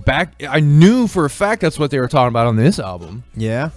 On Malenko, I felt it. On Pass Me By, you'd be dumb not to know that's what they were talking about, obviously. Yeah, so this was just more of that. Yeah, absolutely. So the whole heaven thing, we believe in God thing on the Wraith was not a surprise to me. Like, I mean, it kind of caught me off guard personally because I wasn't expecting like that to be like the thing. That was it, yeah. You know? That's all it did to me. I was like, that's it? I already know that. That's it? Yeah. That was, yeah. You know, we can get into but that I guess on the what 6th, else? though. Yeah, but I guess what else is there, you know? Yeah, exactly. I don't know what I expected, you Yeah. know, but I guess I don't know. No, we'll get into that. But Yeah, we'll get into nevertheless, that, Take Me Away. Fucking amazing ICP song. I love it. Fearless. Dude, there's not a lot I'm going to... spoiler alert, there's not a lot of bad things I'm going to say about this album. Same. We might as well just go, next. Awesome. Next. Awesome. Like, there's not... I'm not... Well, we'll skim through. We will do that essentially, but we'll skim through. If you do have thoughts or feelings about particular songs, we'll dwell on them. But other than that, let's just quickly touch on them. Explain to folks that how we like each song and move on. You know. This... I'll say one thing about this song. Go ahead. It's one of those songs I can visually see, Yeah. and it's experimental for ICP. Yes. The beat, I really love the beat. Yeah. It just, I mean, it's just everything about these albums, dude. They were in their fucking prime. Yep. This Creatively. Yeah, this song in particular, like it's such a deviation. Well, not really for ICP, but for instance, if you're going off of Take Me Away, this song is a huge deviation from like that style. Yeah. So, like, I mean, from song to song, it's varying that much. Yeah, it's a deviation from like Malenko for sure. Definitely. And but the thing is about these albums, every song is like similar in that idea. It's like every song. It's like they took every trick they figured out through their career and put it into each song. Yeah. They're like, I'm sure they're in the studio. They're like, remember when we did that one time? Let's make a whole song about that. Yeah. And then we did that on Malenko. Let's make another whole song. You know what I mean? Yeah. They just had every trick up their sleeve they pulled out for this album. I love this song too because it's all they're doing is just saying goofy things about like how fucking cool, like how fucking strong and not scared they are. Yeah. Like, dumb shit. Like stick your fucking dick in a beehive and shit. Which became like a really famous line. Yeah. Only we rap about fucking a beehive. beehive. But like, I love the beat too. Like, I don't have a production list. I don't know if it even says in the book like what the production list is for these albums. I imagine it's Mikey Clark mostly. But the production on these fucking albums are amazing. I wonder if we could Google that. And the fact, and like you said, they deviated away a lot with this, especially this song, but it worked so well. Yeah. Like, how can you deviate so far from what you normally do and make it work so well? And now it's just part of what you do now. Yeah. Yeah, I mean, it's Like, just, not many artists can do that. yeah, that's pretty incredible. Let's see. Oh, here we go. Hold on. Sit on a flag post. Whoops. With the Grim Reaper and let him beat me. It's just great, man. All right. Let him eat me. All right, let's see. The last Bizzar and Bizaar were the last complete albums Clark would produce until his return in 2007. Okay, so he did create. Bizzar Which I Bizaar- figured it was him. Ooh, they peaked at 20 and 21 on the Billboard 200. That's pretty fucking sweet. Look, in the new Rolling Stone album guide, Ben Cesario wrote that the albums qualify as ICP's masterworks of both merchandising and music. I would agree. That's putting it pretty precisely, but yeah. Both albums were given 3 out of 5s. Anyways, to music, blah, blah, blah. Huh. All right, we don't need to read all that, but... Oh, look, it says... oh, yeah, I forgot about this. They were doing that thing where... They went to TRL. yeah, that's what I was reading about. The Mighty Day of Leyenda, or the Mighty Day of All or Nothing, on December 1st. They went to New York City. So all the Juggalos went to TRL with signs. I remember that. Yeah, and they all did got that. kicked out. Now, if you go and listen to the audio book of Behind the Paint, Yeah. Jay goes into detail about that day. Oh, really? And he goes into detail about what the links MTV went to like hide that. Wow. Yeah. That's great. I remember like watching that day because I knew like, and weren't they giving out a CD or some shit? If you, I don't know, if you like, fucking I know text they them got or- moved. I know they got moved. Like the police came and told Juggalos they weren't allowed to stand there. Oh, really? And like it's a public spot you're allowed to stand at. Yeah. And that place was always like that. You could just Okay. publicly stand out there and just yell and scream for TRL. All the Juggalos got moved though. They weren't allowed to stand there. Wow. Yeah. That's bullshit. I'm gonna pull up actually our live video here. The Juggalos got moved Whoa. though. They weren't allowed to stand there. Damn, All right, that's how I sound. Yeah, sorry. I'm an idiot. All right, there we go. Rainbows and stuff. Yeah, Gigi Allen said it was Mikey doing the production on that, by the way. All right. Oh, Dylan's listening from Ann Arbor, by the way. Fucking amazing production. This album, I love it. So the next song is Rainbows and Stuff. Yes, Gigi. This song is one of those songs I wanted to not like, but I fucking love it, dude. I mean, yeah. This song's incredible. You know, it sounds like one of those, happy, friendly shit. Yeah. Fucking- It's just another positive song. It gives you that happy feeling. Yeah. They do a great job. Like, obviously, this song is called Rainbows and Stuff. The joke is he's rapping about, like, silly, like, happy shit right now, obviously. And then it fucking turns into heavy metal rock. What's the chorus? Something tells me I must kill you. Yeah, fucking great, good man. shit. I love that song, though. The next song's What? This song has Twisted on it, Yeah, by the way. which I love this song. Yeah, me too. This song's just them talking shit. Nothing crazy. No real, like, gimmick to this song or anything. Just straight up, like, them rapping. Yeah. What? Yeah. The beat was great though. got- It was this beat was a early 2000s Dirty South beat. Oh. From I think that's what Mikey Clark was pulling from. Definitely seems like it. Yeah, it had those rolling Yeah. those rolling hi-hat sounds and shit, which was what a lot of the Dirty South was doing at that time. I dig it. You're right.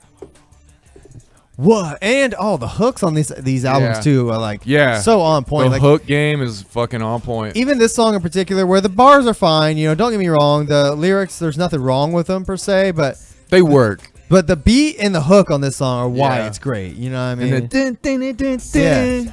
it's great, man. Time I cough. What? That shit's great. I love it. I sell nuclear bomb home kits. What? Great, man. And they're just saying what? What? Still Stabbing, the sequel to I Stab People. Great. It's great. It's classic. It has that cartoon sample. That sounds like a cartoon Yeah, it kind does. of sample. All right, I'm gonna move this over here. Jay's going off on it with the fucking voices. Love the It's away. tones. All right, we'll move on. I don't have much to say about this song. Tilt-A-Whirl, though. I mean, they couldn't have done a better cover. Like, this is a cover, right? Is it? I don't know. Yeah. That's news to me. I didn't know that. For real. Is it Yeah. a cover? Yeah. Of what? I don't remember, but it's not a cover, but it's the music is replicated from another song. Oh, okay. Yeah. If so, I'm honestly unfamiliar with that. I'd be curious about that.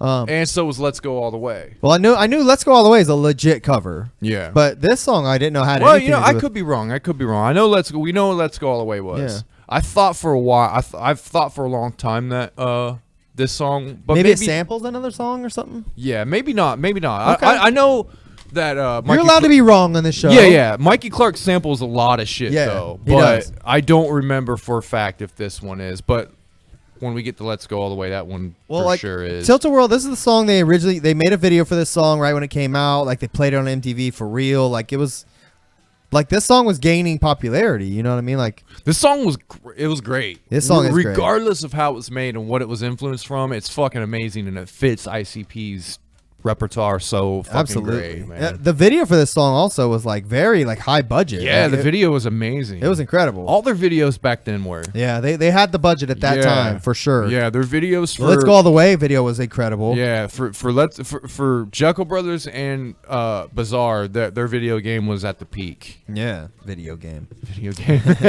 But yeah, this song by the way is fucking fantastic. It's another like carnival ride song. You know they're great at doing those. This song is another beautiful example of them being Which able we need to do do an that. episode where we put together all the rides. We do need to do that. Absolutely, we and should then go through that. We definitely need to do that. Make that a point. We just do it at the beginning of an episode or some shit. We Gives No Fuck is another kind of just, shit talking, hyphy sounding, song. It was where they were at mentally with the industry too. You know? It's exactly what they were thinking. They were having fun. They weren't giving a fuck. This song almost sounds like the way he raps on it. It's almost like a Savage Garden song or some shit. It's weird, you know? Yeah, but it was cool. Like you didn't hear him rap like this. Yeah. We give no fuck. And just the way he transitioned from that verse to the hook. Yeah. So flawlessly and seamlessly.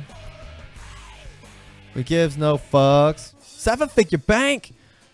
Please Don't Hate Me. I love it. Love this song. That's another great one. Another Storytelling's great. Storytelling, sneak diss, and Eminem song. Yeah. Which, by the way, did you listen to the other version of this song that's on Forgot Freshness 6? No, I don't. I don't remember there was even one on Forgotten Freshness. Yeah, there's like an old version of the song, and just some of the lyrics are different and shit. But it's different enough to be like worth listening to. You know what I mean? Definitely check it out. Sure. I always like listening to their like early versions and cuts and shit. You could tell like this one's the real version that end up on the album is definitely like punched up and like he definitely tweaked it and like went through and like it's a better economy of words and shit. You know what I mean? Yeah, like, yeah. But it's really cool. But anyways, this song is fantastic. He's calling his friend, telling him, asking him not to hate him because he fucked his mom, and then you find out it's Eminem. It's funny. Especially around this time, this is at the peak of the Eminem beef, honestly. Oh yeah. So this song being like a sneak diss, like This secret is when Eminem diss. Juggalos were riding, like you were riding or dying for ICP. Yeah, absolutely. If you liked Eminem, you were the enemy. But yeah, I love this song, man. Yeah. One of the reasons I like this album so much, honestly. Behind the Paint, that song in particular. yeah. Yeah. But this Behind the Paint is probably my second favorite song on this album. Not Tilt-A-Whirl. Tilt-A-Whirl's great, probably third. But what was the name of that? Take Me Away was the first song. Yeah. Behind the Paint though, this might be like the realest ICP's ever been on a song. You know what? I will say one thing. I do love this song. Don't get me wrong. Yeah. But I do believe this is the low point. Really? Of the album. Oh, really? What? Not For real? musically. Okay. Just emotionally, feeling. Oh yeah, for sure. Because you're on this high and then all of a sudden it drops. That's a good point. This album is like, it's pretty happy and like amped up for the entire album, and this song does definitely bring it down. It drops, and you're just like it. And for me, it always gave me that feel. It almost gave me that like down feeling. Yeah, like you feel sorry for him. Yeah, like, yeah. Listening to this shit, but honestly. it's a great song. Yeah, I love the song, but it's just that.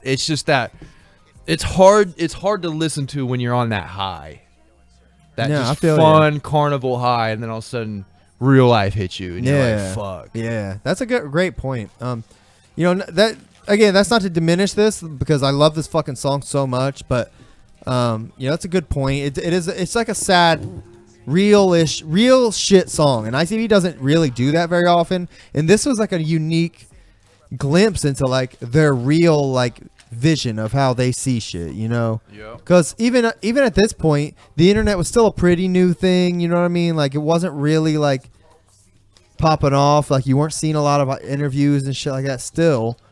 So for you to kind of hear this behind the scenes ICP shit was kind of rare. Yeah, this was like you said, one of the first times they did it. Yeah, in their tracks. Like, I mean, when Jay said that, it always hits me. He's like, "Bitch asked me if I could paint my face first." I was like, oh man, Jay, I'm sorry, dude. Yeah. I'm sorry. I'm sorry that happened to you, man. No, but you're right, man. They I don't think they put the realness on record like this before this song. Yeah.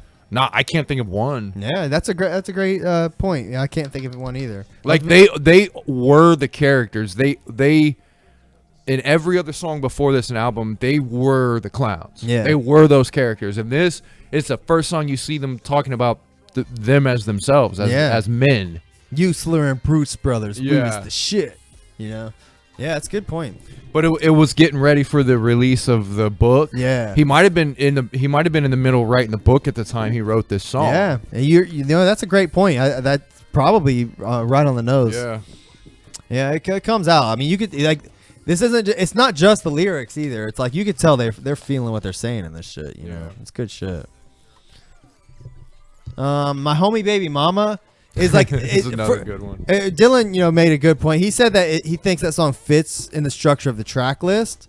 It's well placed, which you could argue that, but then it's literally wedged in between the two most like comical songs on the album. Please Don't Hate Me and My Homie Baby Mama. Yeah. So that's kind of weird placement. I think Behind the Paint would honestly have been a good like final track. Like it has that kind of feel to it, What is the final track on this? It's song? I think that it's on this one. The final track on this one is actually Pendulum's Promise, which fits better. No, honestly. that's the best ending track. Yeah, you're right. For sure. You're right. But I just think that song was so good they couldn't have left it off. Yeah, for sure. And they probably couldn't put it anywhere. It had to go somewhere. It had to go near the end. Yeah. My Homie Baby Mama though, I really like this song. I think it's fucking hilarious. They wanted to bring you back up after that downer song. Yeah, but then isn't Pendulum's Promise right after this? What the fuck? Oh no, we got Pendulum's Promise right after this, which I think is kind of serious too. Yeah, these albums go by quick. They flow really good and go by quick. So Pendulum's Promise. Go ahead and take the reins if you'd like, and just quickly talk. Do you remember like what it's about? Swing left, swing right. Oh yeah, he's telling these like stories. Yeah, it's stories about themselves. Remember? Yes. Remember, he's like, and then I looked in the mirror and it was me, or that. It's that type. I can't remember. I'm the one that's been leading to hell or something. Yeah. So it's about maybe not necessarily them, but it's about a person going through and hating their whole life and hating this and hating people and causing this evil, but at the end realizing that it's them and they're in hell. Yeah. He says, I'm the one that's been sentenced to hell. Yeah. Swing this song is, this is one of the deeper songs. Yeah. This song is like akin to like Killing Fields and shit. Killing Fields, or even I was gonna say Joke Your Mind or something. Yeah, like that. yeah. You know what I mean? Like as far as like the serious matter. Yeah. They're still the clowns in the song, but like they're speaking from like a really deep point of view that you don't do too often. So this album, it seems like, and all their albums before they hit on like everything about ICP and about the Juggalo world and the carnival. They hit on like everything usually in one song. Yeah. Right. Like you'll have a song that's about something, but they usually hit on like, oh, you're an evil person and you're getting punished by us, and oh, we're cartoony and we're gonna kill somebody, and oh, we're talking about bitches and fucking, and they usually hit on everything. In this album, they seem to concentrate a whole song on like each one of these topics. Like, you know what I mean? Like this, like this song is they would have mentioned something like what the song is talking about in like multiple songs. on Yeah, their you're right. on their albums. You Yeah, know what that's I a mean? good point. Like they'd have a line about this or something like that, but like they just hit the extreme of each one of their like topics. Yeah. You know, they hit that downer one about the industry hating them and about how they were fucked over in their life. And then Come they on, this song. well, no. The Oh yeah. I'm just going I on gotcha. like all the tracks on this album. Essentially, just the topics. Oh yeah. This one he's talking. He's So, rapping yeah. as if he's like a dude who's like beating his wife and Yeah, he's like yeah. feeling like shit. Yeah, I think the first one was the judge. He was a judge. Yeah, something Jay like was that. a judge or something. It's been a while. You're right, Alvin. Every track is a banger. All right, so this has secret songs on it too, if I'm not mistaken. Oh yeah, they're the great. It's like I've been around the world right here. Oh yeah, Right here. And Yeah. I think it's Jay playing the guitar. Oh, one's freestyle and then the other one Jay's playing a guitar. Okay. So this is where they're freestyling, I think. Oh yeah, telling jokes and shit. Oh yeah, there he is. Okay, here it is. Him and Rudy.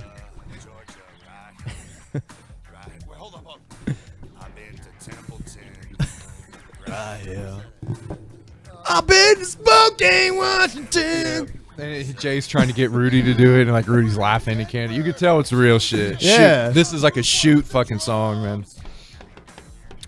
By the way, no, those hidden tracks are great. It was a look into their studio, like the fun they had in Yeah. the studio. Who remembers this? Oh yeah. Here, let's pull that up. Here, I'll show it on the front camera. Yeah, in the back of the you didn't know that was there. I So if you- forgot about that. So there's a little black circle right here. If you can look, they hid it under the tray. For the CD, yeah. You couldn't tell because all you saw was that black circle. But you pull that tray off and you see Big Stankin' Lil Poot, the Rustlers version. which nothing ever got made with this. This was a picture taken in 2000 and that movie came out when? like 2011 or something. Yeah, stupid. it came out like a decade later. So there was never anything done with this picture, Yeah. with this set or whatever they were doing. Yeah, they with didn't that. look like that in the movie, if I'm No. not mistaken. No, they didn't.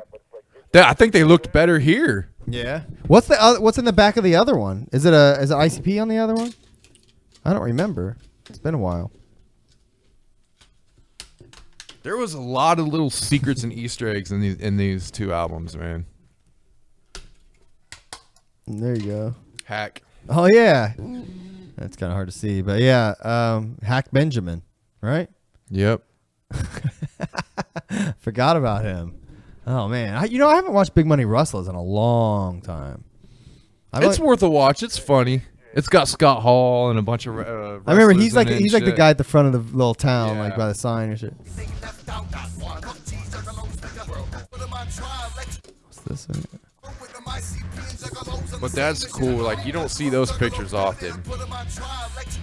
Yeah. Early looks into Rustlers. If you like Big Money Rustlers, this was taken a decade earlier than that movie even came out. Damn. All right, man. You want to quickly skim through the other Bizzar real quick? Yeah, let's do it because there's definitely one of my favorite ICP songs of all time on that one. Oh, great. All right. Okay, so oh yeah, we didn't talk about this. There were samplers for these albums that we kind of heard. So we heard like bits and pieces of some of these songs. You know, I never got any of the samplers for this album. Really? Yeah, I didn't know shit about this album until I bought it. I had a sampler at one point. I think it had some freak show shit and Bizzar, but I remember They were like the colored. It was like real multicolored question marks and shit. yes, Yeah. yes. Like orange and green and I shit. believe so. I do believe a couple of songs. And the reason I'm bringing this up is because I know I see My Axe on here. I know that was one of the songs featured on the sampler. Fucking love that song. I think man. Let It Killa, Let's Go All the Way, and probably Tilt a Whirl were on there too. But nevertheless, this is the intro for Bizzar with 2 Z's and I's. Just a continuation of that newscast, which is really good. It's a really high budget sounding intro. Yes. And it's real bassy, and you can hear all the atmospheric ambiance and shit. Like, you listen to it in a nice system. Yeah, that's just tight. I remember Ben telling us, a friend of the show, we've had him on. He told us like these intros brought tears to his eyes. Yeah, I mean they're great, man. They're good. And then Bizzar, it goes into Bizzar, which I fucking love. This is another great intro song. It is. It's just it's literally one of the funnest ICP songs I've ever. It is. It's just so goofy and like so off the wall. goofy, but everything works so well. Right here. Polar bear. Attack. Fuck you up like that. This has Isham on it? Yeah. I don't remember.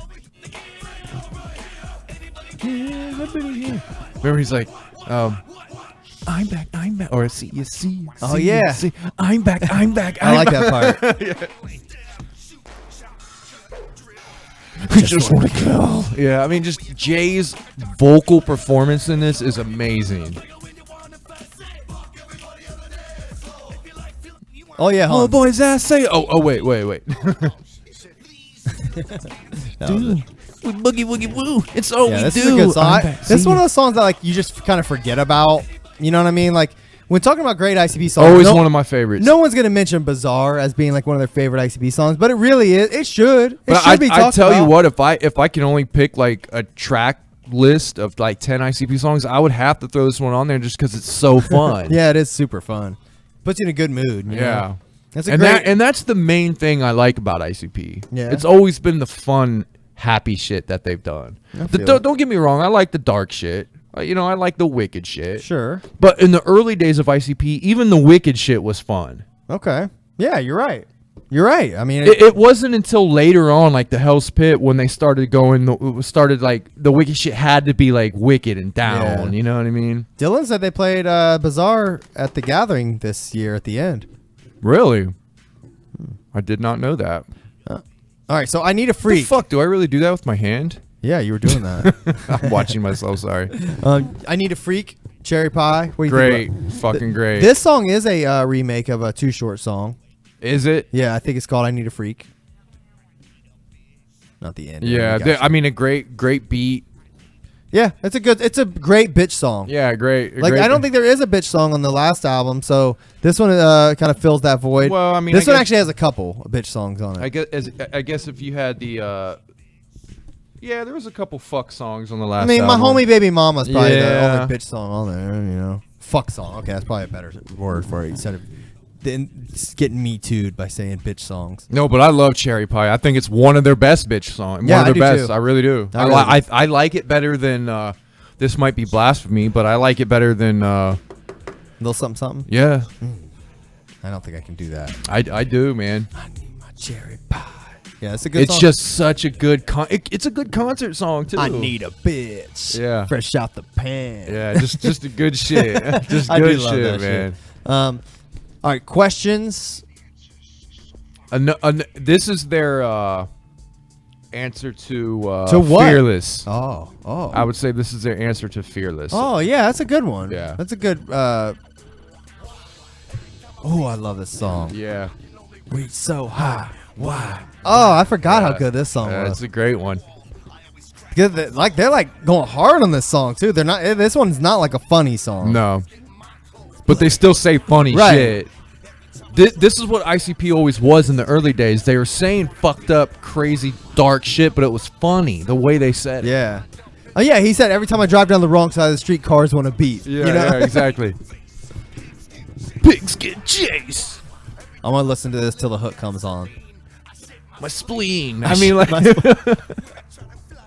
birdie. I wind up on a girdie. This like- is one of the songs that's probably fun to write. You know Yeah, what I mean? yeah. Like they're just in the same room, like bouncing them off each Yeah. other. You know, But- it just sounds great. but their vocal performance, they were playing and experimenting with their vocals so much on this. Like, I fly on a I mean, Yeah. it's like the way. Well, I just wanted to see him in the studio. Dylan says Questions sucks. Fuck you, Dylan. You ain't our fan anymore. No, man. Like Questions is great, man. Questions is fucking great. Why? Mirrors. Why? All right. Mr. Happy. Don't tell me you fucking hate Mr. Happy, bro. Mr. Happy, come on, Dylan. Give us this one. Dylan, you know you like Mr. Happy, bro. Yeah, Mr. Happy, man. This shit makes me happy, bro.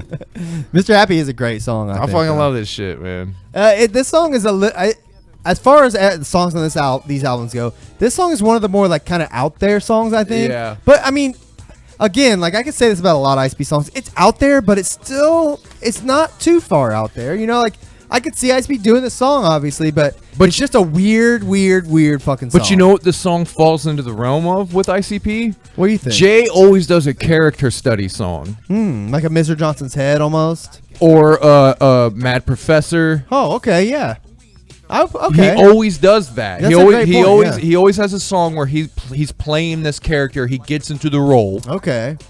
And he's explaining like kind of how this character lives his life and what in like a situation. Yeah. That's what this song is. It's Like Toxic Love. Yeah, it's the same formula. That best way I can explain a character study. Like he's in a role. Here. Yeah. Dylan said we can make a Mr. ICP plays list of ICP of those ICP tracks. Yeah, that's a good one. I never thought of that one. The line that always makes me laugh is like, I ride around on a bike all day. Ching! It doesn't have a seat, so I sit on the pipe thing. Yeah. Something I can't. That's but it. that shit is great. He says, I'll whistle, I'll sing, I'll pet your poodle, I'll twist and squeeze your neck like a wet noodle. You know, it's infinitely quotable. Yeah, just great fucking lines and that shit, man. Mr. Happy. Radio Stars is a fun song. Radio Stars is a great. I always thought that would have made a good video. No, yeah, definitely. You know, it's like it's in the realm of like Shaggy Show. Yeah, definitely. It's right in the same ballpark. This is like essentially like how they do like a game show song or something like that. They just did it on this song. It's essentially their game show song for this one. Yes, it's great. So this song is like 4 songs in one though, because they have this song which is explaining how they want to break into radio. I don't care who you are. There's no other rappers. There's no other group who has done a song like this. Yeah. No one. Yeah, Think you're right. of one other artist you listen to that has done this. I can't. That anything like this. So right now they're doing like Master P style shit. Yeah, the Dirty South shit. Which is like that what beat. Yeah. But yeah, so they do like 3 or 4 different styles on this. There. In a ponytail. Goofy. All right. That's a fun song. But though. they did it. They parodied those types of those types of music so perfect. Yeah, the production on those songs even is really good, you know? Yeah. And those are throwaway beats for a stupid like 30-second long clip. And it just shows how well they know different genres of music. Yeah. One of my favorite songs of ICP of all time. I- Definitely one of my favorite songs on both these albums. I agree, man. This song is fan-fucking-tastic. This is their chicken hunting of this era. This Yeah. is their, you know, what's another good representation? I'll come back. I'll come back to that. Yeah, but it's up there. You know what I'm saying? Yeah. It's that iconic Yes. song. It's a good concert song. It's a good just bumping song. Yeah. Like it's great. It's a great representation of ICP and what they Yeah. can do. Like it's such a goofy song. He raps with a stupid like accent. My axe is, and then he keeps saying my bunty. budgie. Yeah, my axe is my budgie. And then he goes Tylenol, Tylenol, Tylenol, Tylenol, Tylenol. Like he's literally just saying shit that he likes. With the dumb, like Eminem, but Eminem did this shit too. Eminem rapped in these stupid accents and shit, and did it for whole albums. You're right.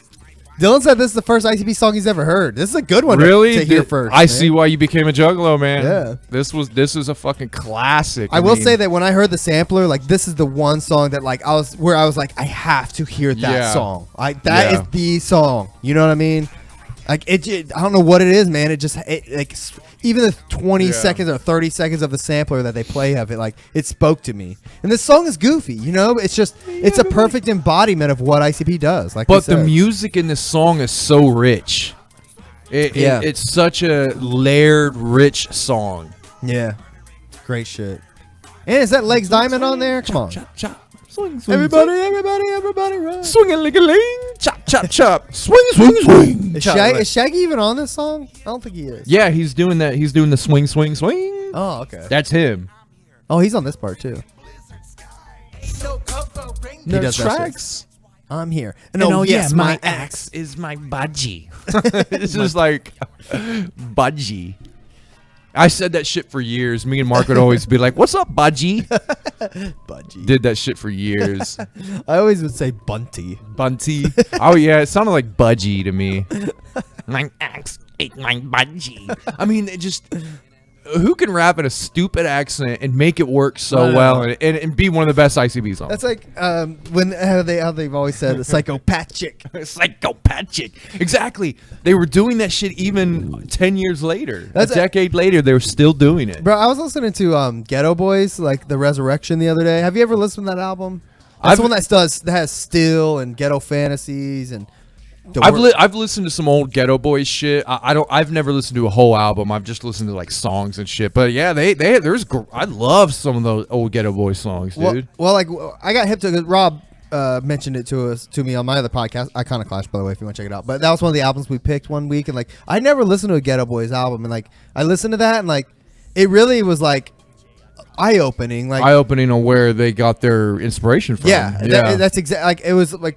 I was shocked, like honestly, like how easily I could pick out like influence in that album. But one thing the reason I brought it up is because there's a line Bushwick Bill says on one song where he's like, hold on, this song's messing me up. He says, "Do your time and don't whine. That's the motherfucking anthem."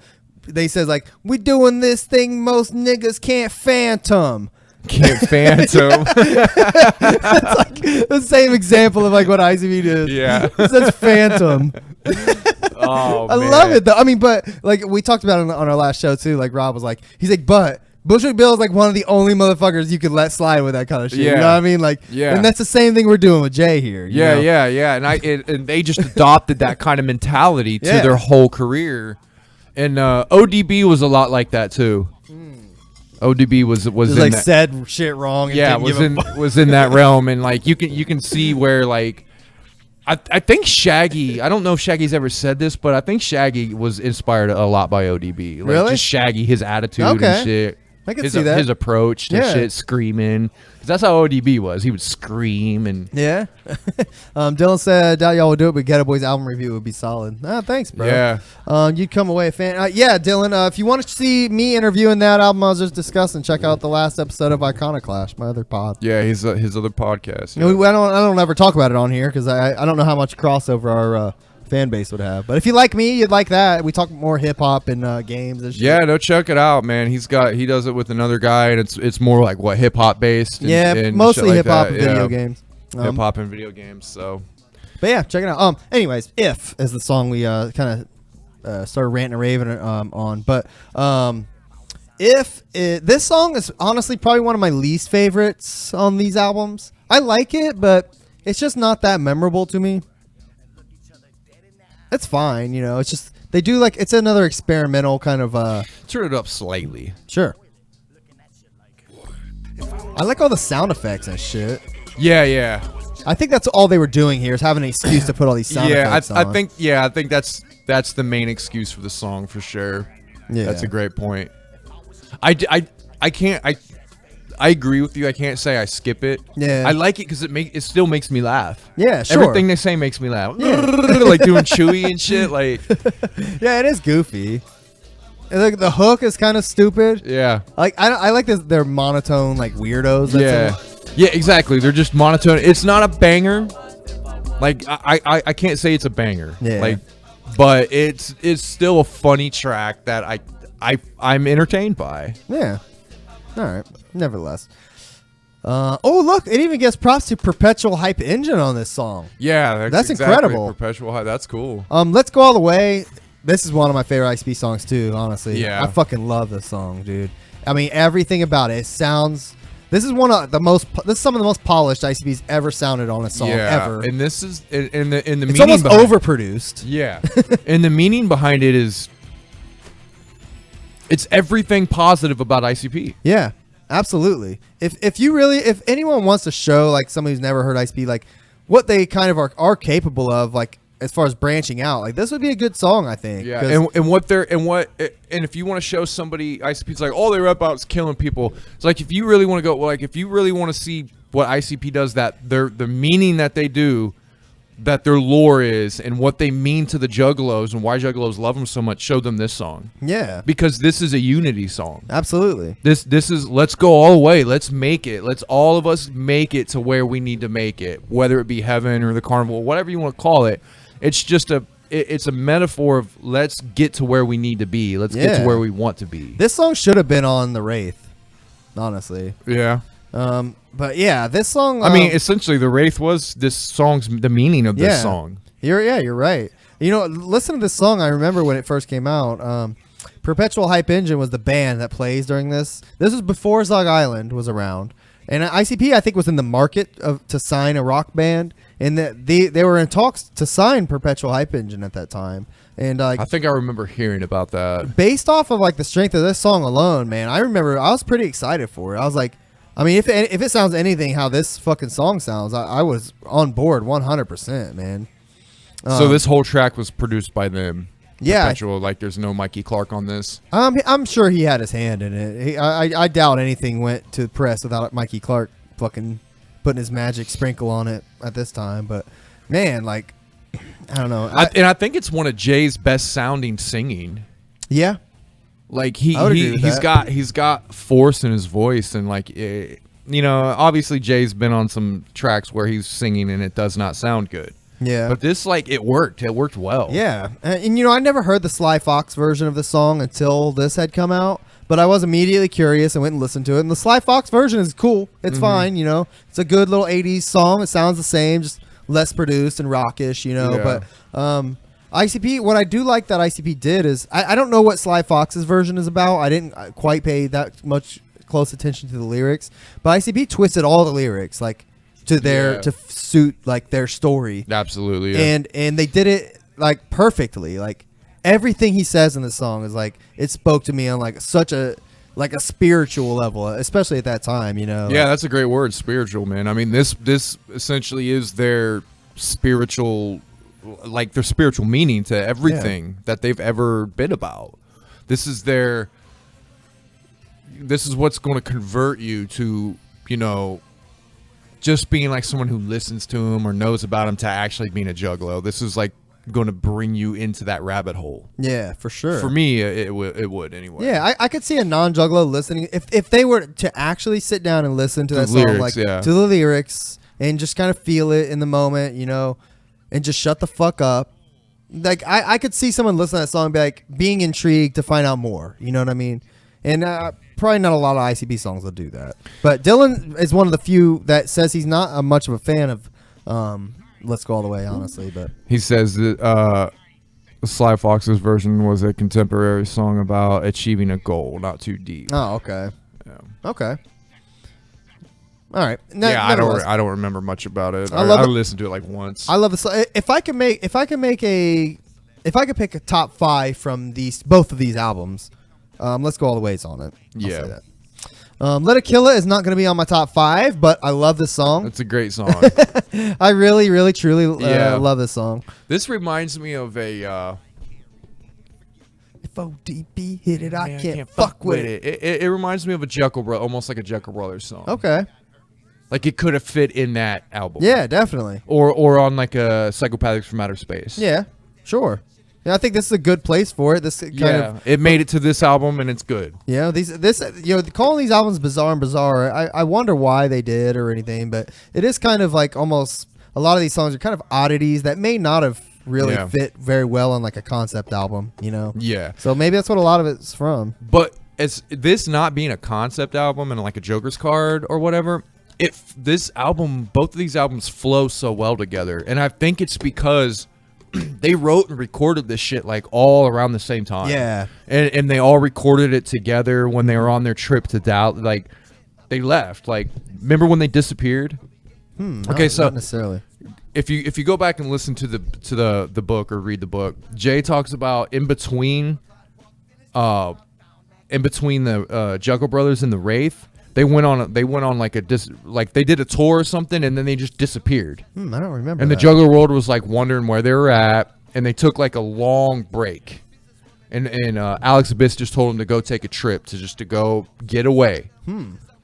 And they were gone for a while. Like it was a big thing in the Juggler World. Like you didn't hear about them. You didn't know. Really? Nobody knew what they were doing. They just took a break and they were gone. They were out of the scene. Okay. And during that time, they went to Dallas because they really loved that city, and that's where they wrote and recorded this album.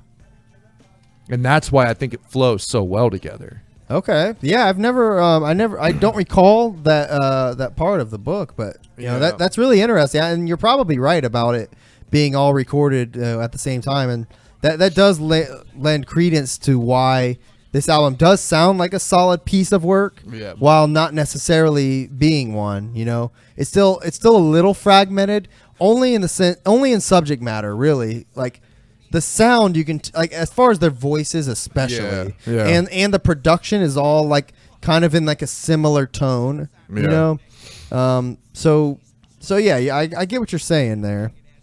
Dallas, huge clown town, yeah. And like even with Fearless Fred, I think that sounds a little more fragmented than this album does. Okay. Like it sounds like it's a little more with their voices, a little more pieced together or something. Yeah. Okay. You know, like from different eras, and like maybe they recorded it at different times and shit, or different studios, or even or some shit. Yeah. This was all done in one studio. And that's probably part of it too. You could tell a lot of this shit was like probably first takes that just landed well. Yeah. Like, and it just went together perfectly. Juggalo Paradise. This song is kind of a sleeper. I'll be honest. Like, this is one that I don't love. It's okay. It's just kind of weird. I think this is a good one you could play for those weird kids. Like, the weird kids. Yeah. You know what I mean? That don't really have a place. Yeah, sure. It's like, hey, man, listen to this song. And then they come back at Juggalo. Yeah, okay. I think that's what this song is Hand for. this to a nerdy kid, and like he'll see the light, you know? Yeah. Because that's essentially what the song's about. Yeah, you know, it's about the freak not having a place to fit in. Yeah, it's calling you. But they did a number of quite a bit of songs like this on this album, to where they took a core concept of what it is to be Juggalo and just made like this whole song about it. Yeah. Yeah, I mean they're good at doing that, and this song it does that well. This song just isn't one of those like Juggalo locations. Yeah, that'd be a good one. This song wouldn't be one of those ones though that's like a good like just banger. Like you're gonna list like, oh, I love that song. You know what I mean? Like no one's putting this song on to like rock out to. You know what I mean? They're not gonna play this song at a concert even. I don't think. You know, but no, it's one of those songs that it's just it's a fine song to listen to from time to time. I guess it's calling you. Yeah, it's fine. All for you. It's a nice little hook. Now, Crystal Ball, on the other hand, Crystal Ball is probably in my top 5 favorite ICP songs of all time. It's a great fucking song. It's so good. It's definitely my favorite song out of both of these albums. This is one of those songs that you could tell like I don't know who all wrote it, but whoever did spent a lot of time on it. You know what I mean? It ain't like no bullshit. It's one of the most meaningful ICP songs and encapsulates the meaning of ICP, but it's done through a metaphor of like peering into this crystal ball. It's just so awesome. And the music, the production to this song, some of the best production Mikey Clark's ever done, in my opinion. Yeah, it's good shit, man. It's been a while since I've listened to this song. As if I know that. Tell you where your soul is headed. Dylan said Juggalo Island is better, and I agree, actually. Better than Juggalo Paradise. Juggalo Island's the one they made a video for. Juggalo Island was on Death Pop, I think. I think it was on, wasn't it Bang Pow Boom? It may have been one of those. I don't know. I don't know. I think I'm more of a Paradise guy. Check your own crystal ball. Whoa, whoa. Like, God, man, that hook. This is a perfect end to an album. Yeah, dude. I think it's one of their best ending songs. Yeah. Yeah. I think I even like it. I like it better than "Take Me Home" and "Pass Me By." I think. Really? Yeah. You mean I'm Coming Home? Yeah, I'm coming home. I'll say. By the way, I really like "Take Me Home" too. Yeah, it's a different that's song, a good but- one. Yeah. But anyways, yes. Yeah, that's interesting. I'm in the Juggalo Island video gathering 2012. Hell yeah, that's man. sweet. You should tell us where to look to find Yeah. you in that one. Oh, we'll do it on the show or something. It's crystal clear. All right, hold on. I don't know. I just love this song, man. A crystal. Oh yeah, he's like, look into my crystal ball. It's all black. Yeah. Oh, that shit is everybody's frozen in time, front to back. Yeah, they went they just went like wicked with it, but it worked. Oh yeah, that shit's good. All right, I'm gonna skim through it. And then the solo, Oh, yeah. the solo at the end, I was just about to go back to that. legit guitar solo. He said Dylan says Crystal Ball's better than I'm Coming Home, but not better than Pass Me By, my brother. Oh, I don't know, man. It's close. I do love "Pass Me By." I still like those songs just based on nostalgia factor. Yeah, alone. they definitely have that nostalgia, but I just think Crystal Ball's on another level of production. Yeah, the production on Crystal Ball is Mikey Yeah. Clark at his best. Yeah. I'm gonna skim through this. Well, either way, "Coming Home," "Pass Me By," and "Crystal Ball," all three of those would be in my probably top 5. What is this? This is their freestyle, their end track, their little hidden track. Oh yeah, I forgot about this shit. Yeah. He likes dildos. Remember that In shit? and out, in and out.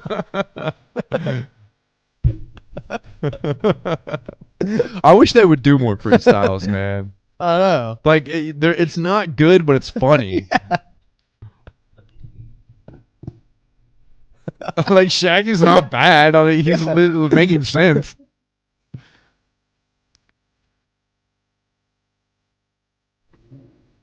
Jay's not bad either. His first couple lines. Yeah.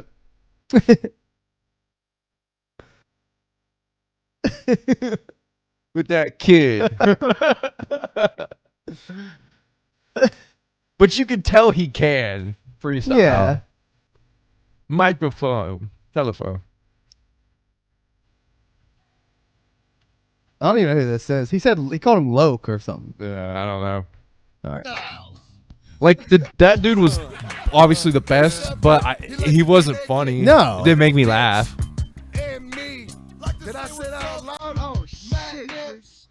All right. Yeah, that's a good little I fun love thing to that listen shit. to. I don't get naked with that kid. Tone Loke. Oh yeah, they did these mama jokes too on this. All right.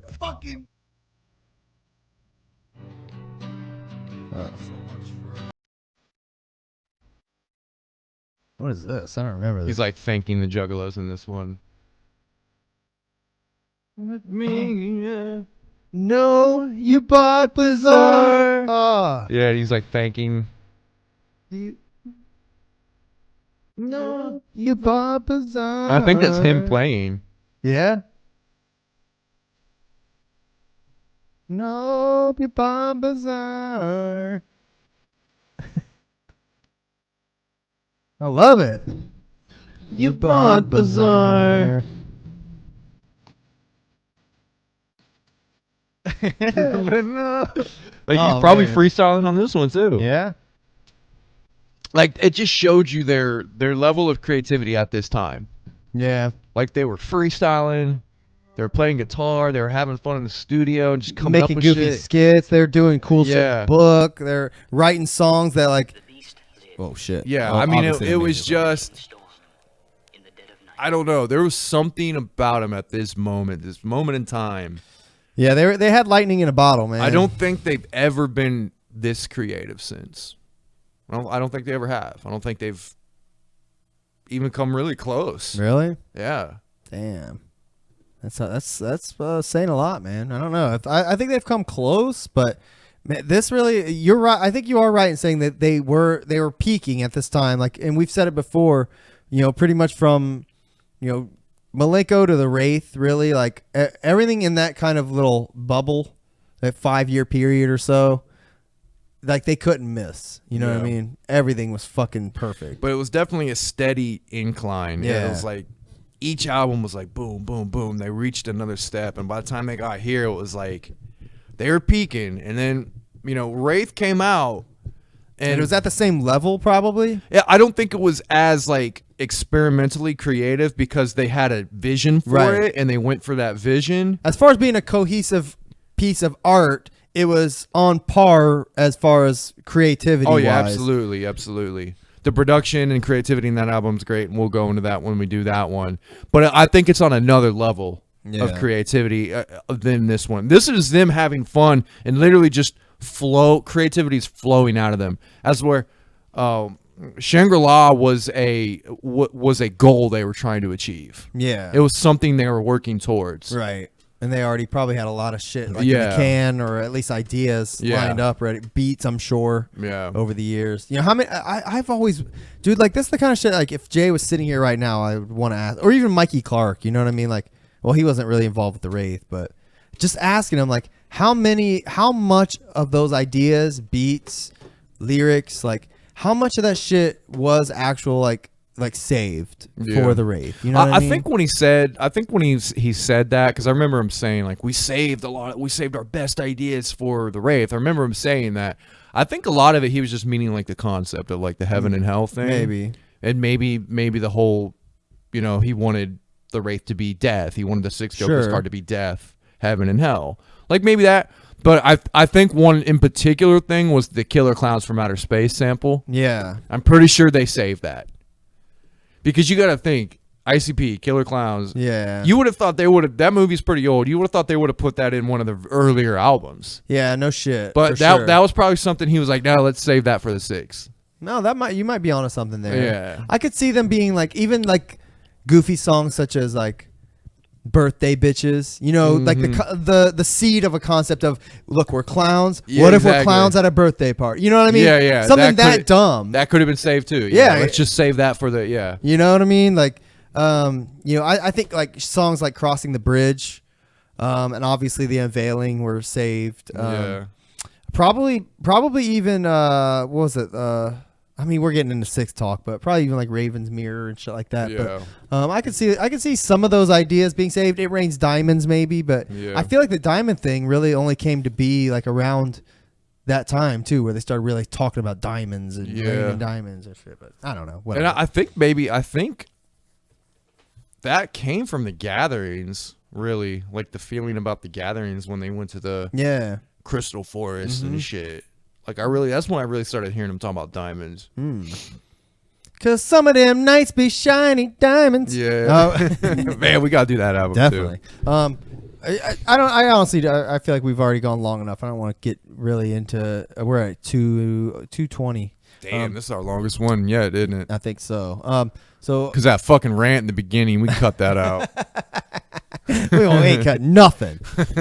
You know what? I think we should give Freak Show eventually its due diligence. So I don't want to give it a full review or anything, but just because the fact that it was like such a monumental day where Freak Show and Bizzar Bizaar came out at the same time. At least, like, what are a couple songs that you loved like immediately off of Freak Show that you wanted to like just quickly touch on?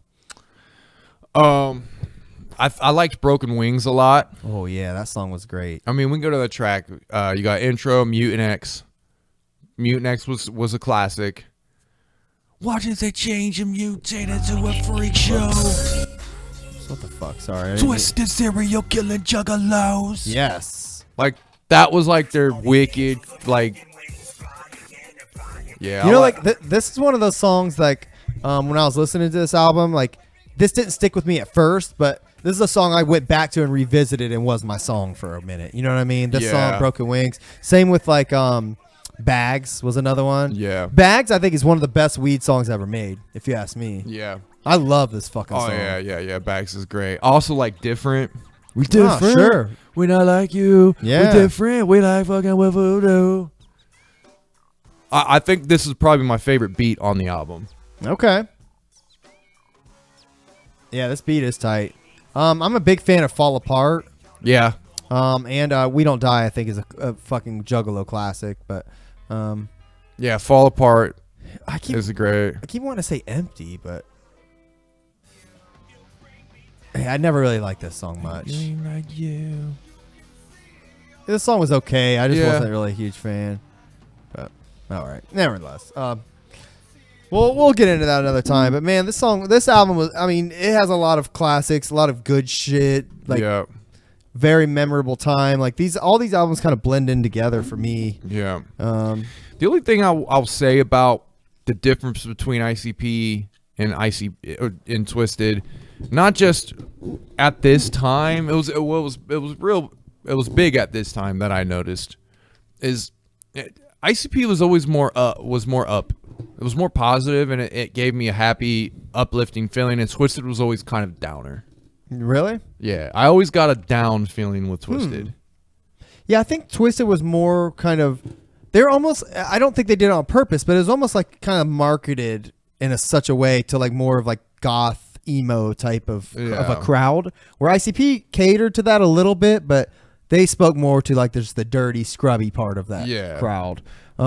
Like to me, ICP was more like about confidence, and it was more about, you know, like a fuck the world type like of shit. like carving your oown path and doing your thing. And like Twisted was just like, I don't know, man. Like I'm not going to give it a label. All I can say is just down. Yeah.